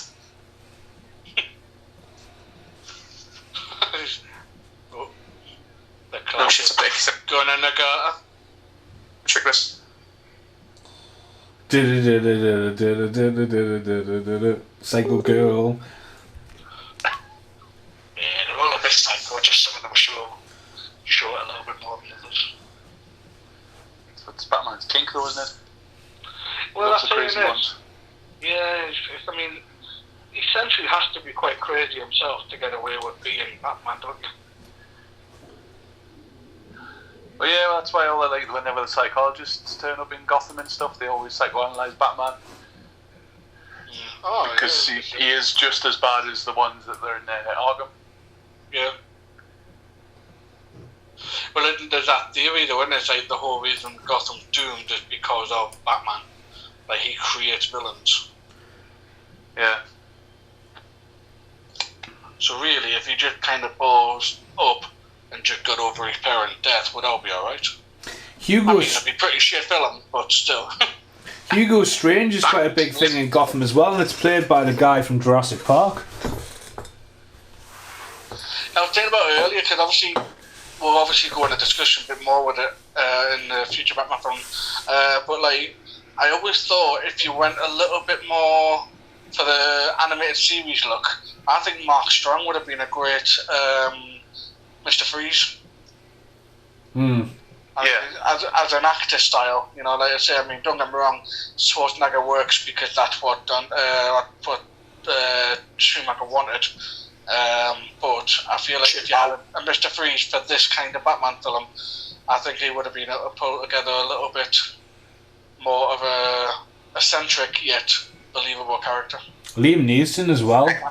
At that time, because Liam Neeson did Darkman, but then was like, nah, I'm not doing any more, and they made 2 more Darkmans after that, but I said he's in the last podcast, it should be done a bit like The Saint if they were ever going to try and remake Darkman, because it's Danny Elfman's music, you know what I mean? It's essentially Batman, but through the eyes of Sam Raimi, who went on to do Spider-Man, so... Yeah, because Monkey with a shadow. That's why it's his own character. Him and Ivan, his brother, who also worked on McDonald's. Mind you, speaking of Sam Raimi, I don't believe it. I think of all the ones, this seemed to be a bit of a push just because it sounds like they're just doing it for everyone now. But apparently Willem Dafoe was apparently spotted on set with the new Spider-Man. That was me. Was it? Was that you, Sharon? Because I can't remember. I see so many of them, but reality, it just seemed like if it's true, it's just ridiculous. It's just like you're essentially making a 2-hour film, but with every single character from every single Spider-Man film to date. It's just like it's not going to work. But it might also just be Disney, because Disney's very. Which is going to be awesome. So they could have literally just invited them on set because they knew people would be happy on set. Yeah. Holland was on record saying that apparently his word is that this is extremely ambitious, which to me, it could be ambitious and it might work, fair play, I'll eat me out if it does, but I feel like ambitious might also be saying they're literally going for everyone, and it's just like, unless it works, it's just going to be a bit of a blundering mess. Ambitious as in Spider-Man. So there again, it's not Randy the Bat in the cage anymore, it's Christopher Walken in the cage. Visually stunning, that, the colours and that. Yeah. Randy Walken.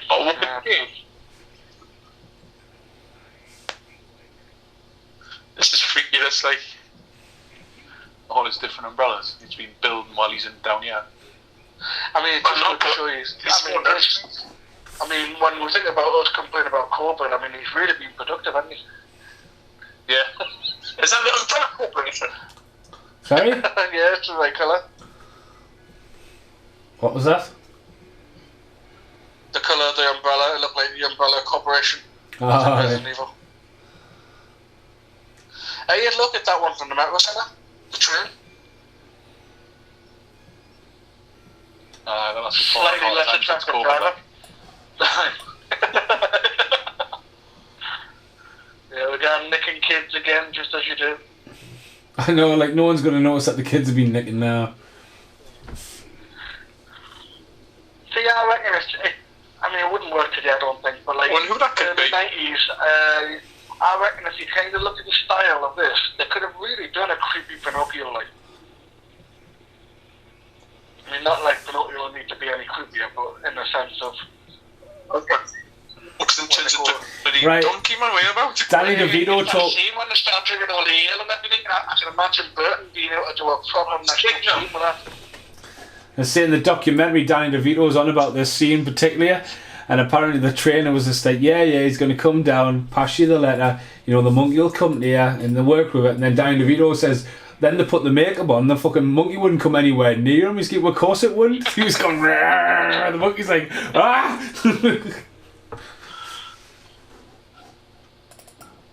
That was very comic-y, that though, wasn't it? Like, kind of cameras going right up to his face. Oh, that's our kind of as well. Well, how long has the zoo been closed down? They've still been mating with each other. He's just cultivating them all. True. While building bombs for them. He really has been productive in his lockdown, like, hasn't he? Yeah. Being very productive. He's managed to literally. Although that is, he has got my look down though. That is essentially my clothing for most days now. Now, was Batman...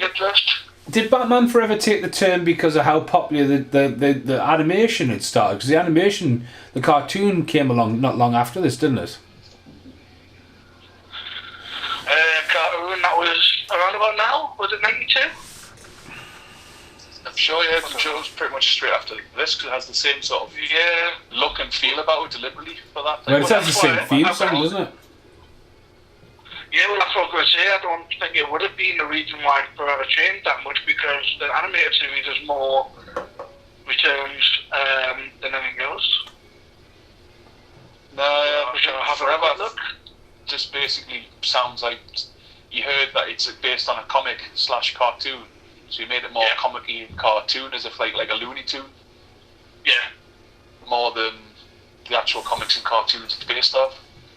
Yeah, I can imagine like cherry picking the animated like Batman that he wanted to watch, or even if he looked at the comics, he looked at a certain series. Yeah. Okay, the what entire did Adam West and that we did. Yeah. So yeah, it was TV series ran from 92 to 95. So just pretty much straight after this, really. I mean, anyone at Warner Brothers went, oh yeah, just let Tim Burton make a Tim Burton movie, and then someone went, the end of the movie, they're going to have 100 penguins walking around the street with rockets on, and like, they're going, how are you going to do that? And like, yeah, we'll just get real penguins and train them, and like, Yep. Well, why not? Plenty of penguins. Have you heard Batman's radar? It's like a quack. It's like a duck quack, or something. It's awesome. I like how the technology is wide enough to pick up on the fact that his imagery is actually penguins. Well, those rats up. That looked like a rat in the water there, but I think it must just be a dodgy penguin. them penguins effects, like, they look like the young ones affects them.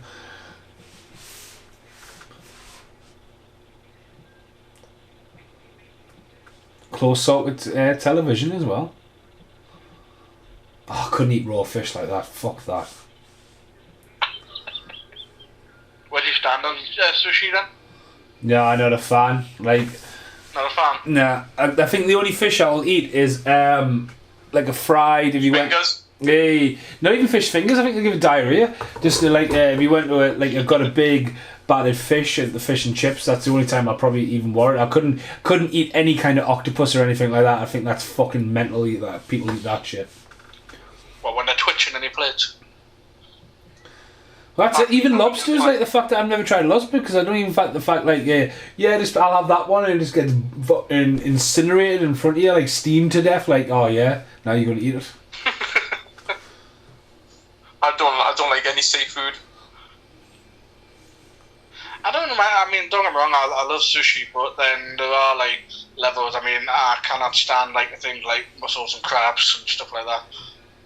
With a certain level, but your sushi and that, I'd spend a fortune there sometimes. Again, that building on the side there with the big red letters, that's been in every time you see the city centre. That's there. You know what I mean? It's so like you guys hit the nail on the head there. How set bound this is. I mean, this is back to the start. Yeah. Well, it's the statues as well. Those statues have been in almost every outdoor shot. The men. It's Everything's just happens in that square. Yeah. Like Back to the Future is set in Hill Valley, yeah? But they use up about like scenes and stuff, don't have scenery. This year it's just tied down to one square. Really. There's not one scene outside of the studio in this film. No. No, it feels like the budget just basically went on the actors and then they remembered that to actually make the film with it afterwards. Like Stan Wilson as well. Obviously, they hired him for the penguin effects. I mean, just done the fucking Terminator and stuff, hasn't he? So, Terminator 2. I could say every single one of those penguins had a rocket on its back. That wouldn't have been cheap. They might have just had them lying around. Well, the penguins. The penguins and the rockets. He's even got the experiment from World War II. He's even got the duck on it. You know what I mean? On duck on the radar. Yeah, they're all out. He's starting to lose his plot now, isn't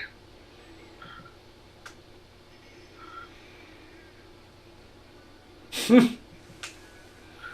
Tell you why, there was never a ride like this in America. What was it? I think it was awesome. So he's now picking up a big duck radar.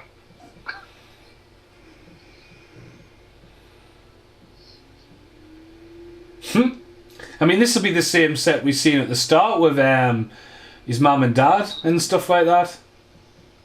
Yeah. Yeah, I think it'll be in the same park. The bridge will probably just be behind that the big Arctic Worlds bit there. Tell you what, like, it always appears to be freezing. Like, it's like a cold film, and it's like you just feel cold when you watch it. Even though it's all fake snow, it's still you're right. Oh, well, it would have been freezing because they would have had to, like the area would have had to be like made so the penguins were at the natural temperature as well.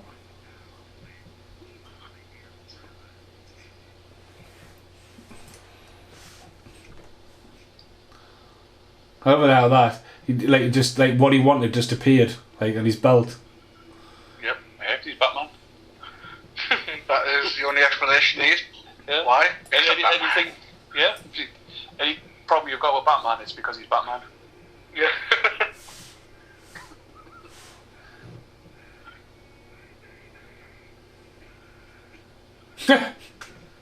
I mean, the Beatles become kind of agile now, haven't he? Like, even the way he jumped in the duck before, he seems to have had, like... I mean, you would have went all out, man. He's like Bam Margera in a fat suit there, man. He just fucking jumped in it because he bounced. You know what I mean? It's like... Well, that's it. It's good. Most nights, just a suit, so so you just do whatever.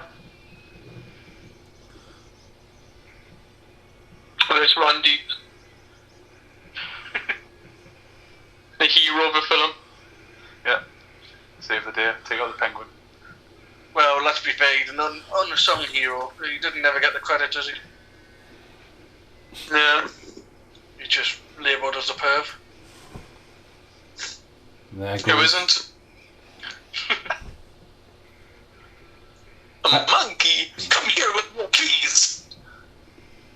A monkey, please. Christopher Walken's death's just like Daniel Stern in Home Alone when he gets electrocuted, and he's just a fucking skull in a big fucking head. Yeah. Without area scream, absolutely floors me every time I see Home Alone too.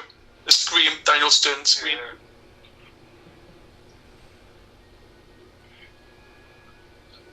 I like how they still got the fat guy there. Like, it's a bit of attention to detail in it, just to sort of say, yes, he's still there. Actually, he would have to float, wouldn't he? He I don't fully think everything revenged. floats down there, Paul. That's a wrong film. Ah.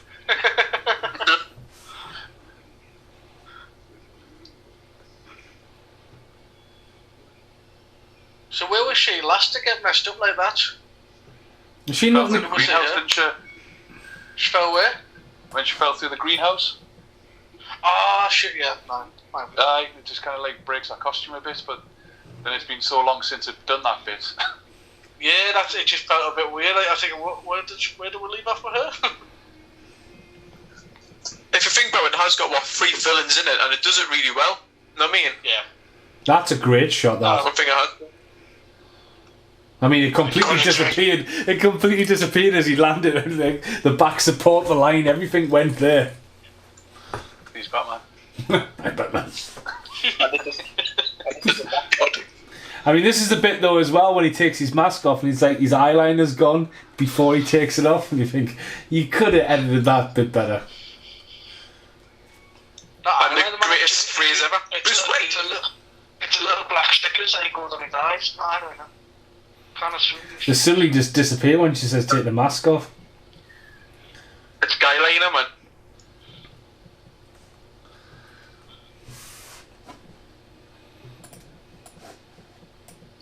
Selena Kyle, you're fired. She looks battered like. The thing is, it's like when I watch like films like this, like how does all her hair fit under there? Originally, you know what I mean? It'll be like It's crazy. It'll be like a skull You'd be cap. surprised. Yeah, There you go. it's, There you go. His fucking black's gone before he does it. Yeah. And he's ruined that freaking cowl. I mean, of course, he definitely cheaped on the budget, hadn't he? I mean, we did say it was dinner, but Christ. Bruce Wayne, why is that? Imagine him doing that with the original Batman film cowl that's made of like 40-foot thick rubber. He just tried to do it. He just drops dead. What happened? He snapped his neck. You know, he tried. That's the origin of Randy Bat and how he saves the city now. You watch Batman die. Yeah, he just took his place.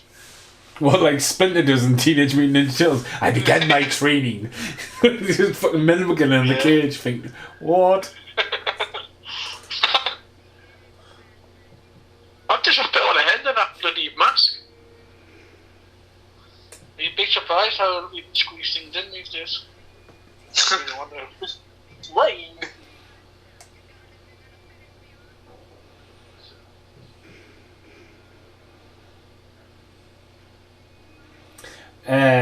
Christopher Walken's really good as well in True Romance when he has that scene with Dennis Hopper. It's a long scene, but it's so well done.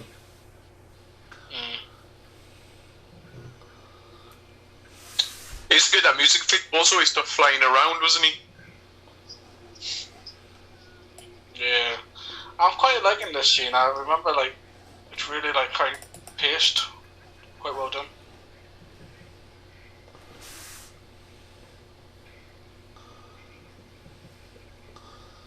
There you go, the fucking stun gun to the fucking... Give me some sugar, baby. Kiss of death. But that kind of proves that she survived that, so she's definitely like... That's the one you could say, like, the other times it's just been hard falls and just, you know... Yeah. But this makes you sure that she's like... She can't die. Plus, that battle, she's got 9 lives, isn't she? Like a cat. Yeah, because she comes down and she's getting shot. So then you got one. Well, because she said she had 2 left and then she did that, so in theory, yeah, she's still got 1 life. Yeah. This is a great shot when he comes out of the water, just like... With the blood running down. Yeah. His little saggy little ass as he's walking up. He wants to drink of water, doesn't he? To clear his throat.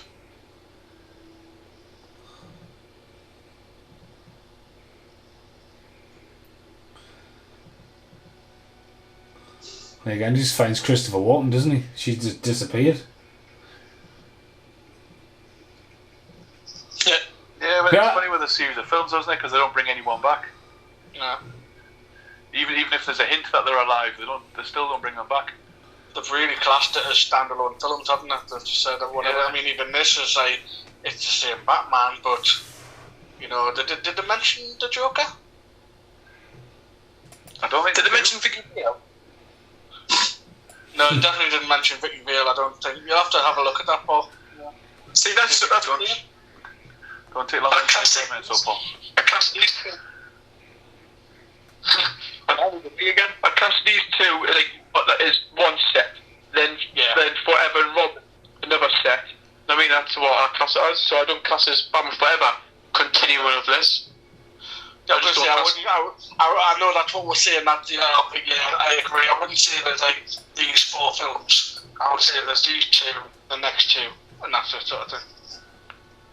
Yeah. Yeah, so like, because the next 2 change so massively, like tonally.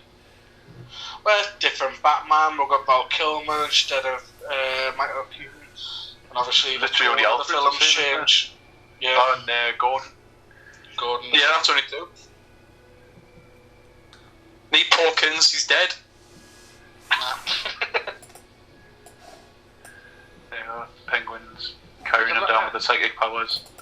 I wonder if there's maybe because they're obviously going to be little people. So like, I wonder if like Didn't hold his legs or anything. He's Someone just out there. sliding. Yeah, I was a penguin back in the day. It's just like prove it. It's like shit. You probably get them like American Comic Cons, no, they're the massive ones. Where they get literally anyone in. They probably got a few of them where they stand of this guy and there was the Penguin. Well, there was I think it was. I can't remember. It was the winter one because we did the first Newcastle Comic Con, which was a huge hit. The second one, which was equally as good, but they organised it better. And then in that same year, they did a winter one, which everyone was like, "Oh, okay, another one. That's brilliant." And literally, like, I mean, I fell for it. Like, I would probably jump for it. Like, but literally, I got like 6 signatures, all from potential Ewoks. They're all just like pure. And even if you go on like IMDb and that, there's no history. They haven't really done much. And you kind of understand it because back in the day it was just kind of like that. You know, they were like, right, can we get someone to fill in and do this or do that? But yeah, 6 or 7 Ewoks for anyone really. How much do you think Michael Keaton would charge at Comic Con? Say that again, Mason. How much do you think Michael Keaton would pay, like, the cost to get an autograph off him at Comic-Con? I reckon he's about an 80 quid one, like. I would say, like, I wouldn't be surprised if it was as much as 80. I don't think there's any more than that, 'cause I don't think he's, without being, like, harsh, I don't think he's that big. He'll always be big, but, like, I don't think he's, like, super relevant now. So I reckon if you were to pay for a Michael Keaton one, I think you'll be looking at about 80 quid, I reckon. I think he's having a second reserve in his career, like I really do. But isn't it Mason that we're doing the Comic Con next year? HorrorCon, yeah. Podcast live. Podcast live, just us guys. Just talk about. I could probably arrange that if you wanted to do it at HorrorCon, like. If you wanted. When is it? It's obviously October. No, it's May. Is it May? It'll not be happening. It'll not be happening until next year. Now, there'll not be any conventions this year until everyone's jibbed and jabbed. Yeah. Although the horrors haven't cancelled this year yet. I mean, I agree with you, but on like kind of record, they haven't cancelled any. There's still technically a 2021 one. This is $250,000 shot added after the film was finished, and it's not Michelle Pfeiffer. He's like a makeup artist. Yeah, it's like $250,000 just to do that scene because they wanted to leave it left open. But that there, the bat signal going up. The bat signal going up means that there's another problem. Do you know what I mean? It's just like, oh, till next time. Yeah, true. Yeah. Well, Batman never rested. He said allowed would be something. Well, it's down to Paul Ray to name them. Yeah, what you gonna go, Paul?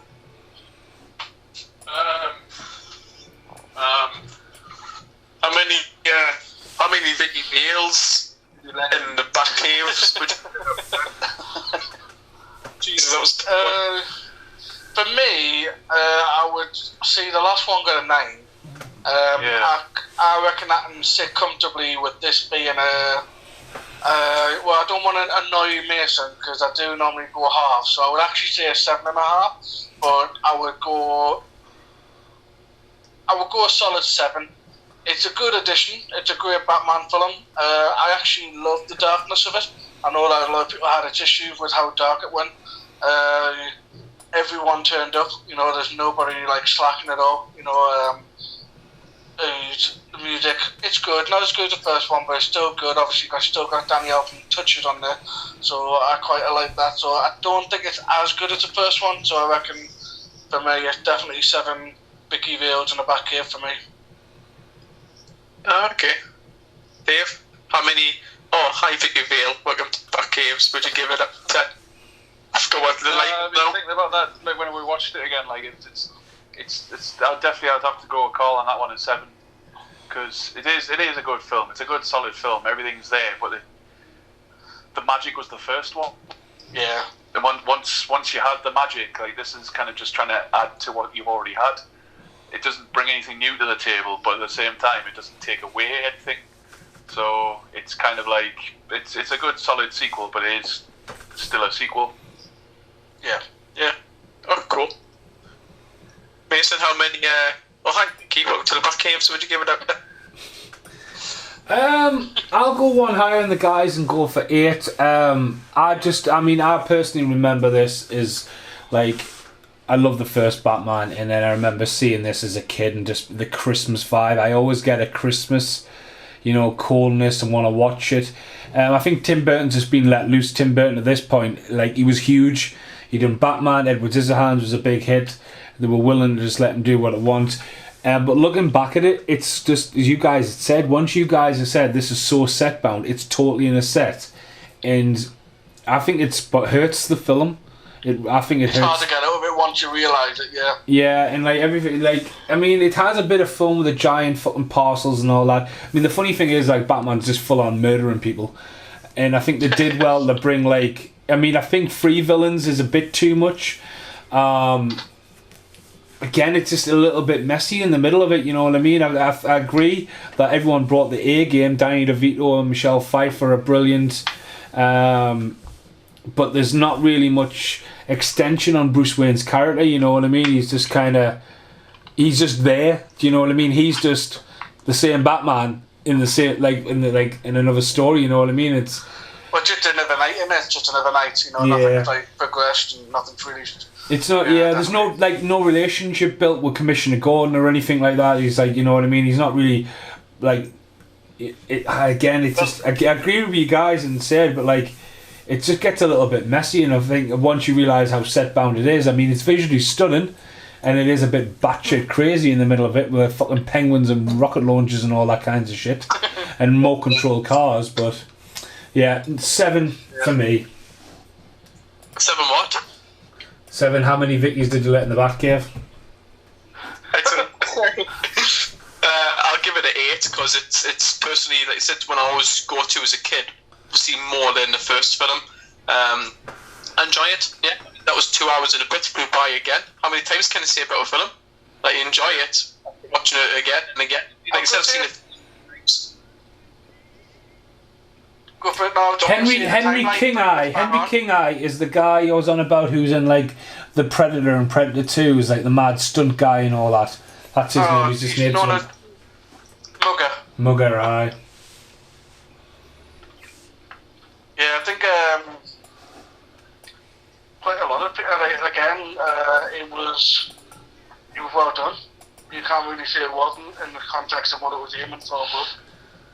I think, like, marketing, it was a bit of a disaster though, because everyone was like, "Fucking hell, it's a bit dark," but like it was marketed everywhere. I mean, going away from like the original, which was just the Bat logo, like they marketed it that the Penguin was in, Catwoman was in, the faces were on the covers, and it was everywhere. It even appears in a film called Double O Kid.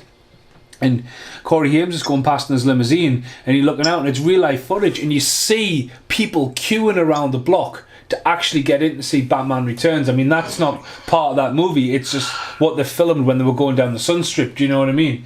And like, it was everywhere. The computer games, the marketing, and then everyone was just like, "Well, it's a little bit dark," but enough time had passed, and then Batman Forever came along, and casting Jim Carrey, which we'll talk about, was the perfect, like, you know what I mean, adrenaline shot. So it was a bit rocky. It still made its money.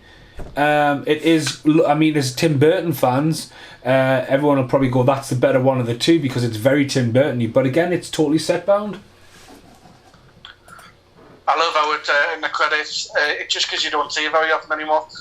Soundtrack album on cassette and CDs. Yeah, I love it. Well, the scores, Mondo brought them scores out, and they've never went cheap. And I'm not paying 45 quid for like a black vinyl when you know there's all sort of colours. Like anything what Mondo bring out, it should be always like coloured vinyl. But I'm like, again, it's 2021. It's terrible. Yeah. It's 2021 these days. Can't say what. Black vinyl. 2021. What am I supposed to? Back to black, aye, that thing, like, whatever. I think we might have lost Dave, or at least he's reconnecting on my screen. It's been dead connection terrible tonight, like.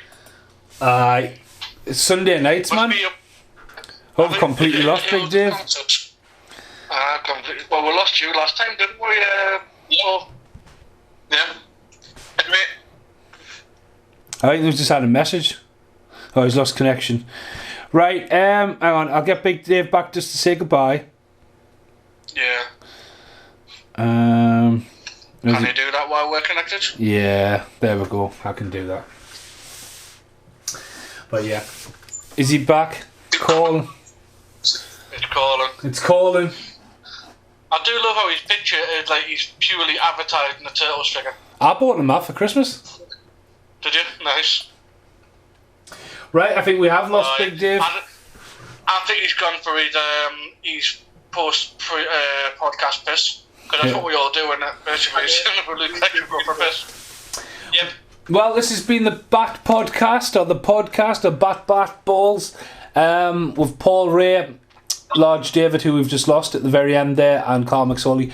We'll be back for Batman Forever very soon. Thanks for listening. Goodbye for now. Bye. Uh-huh.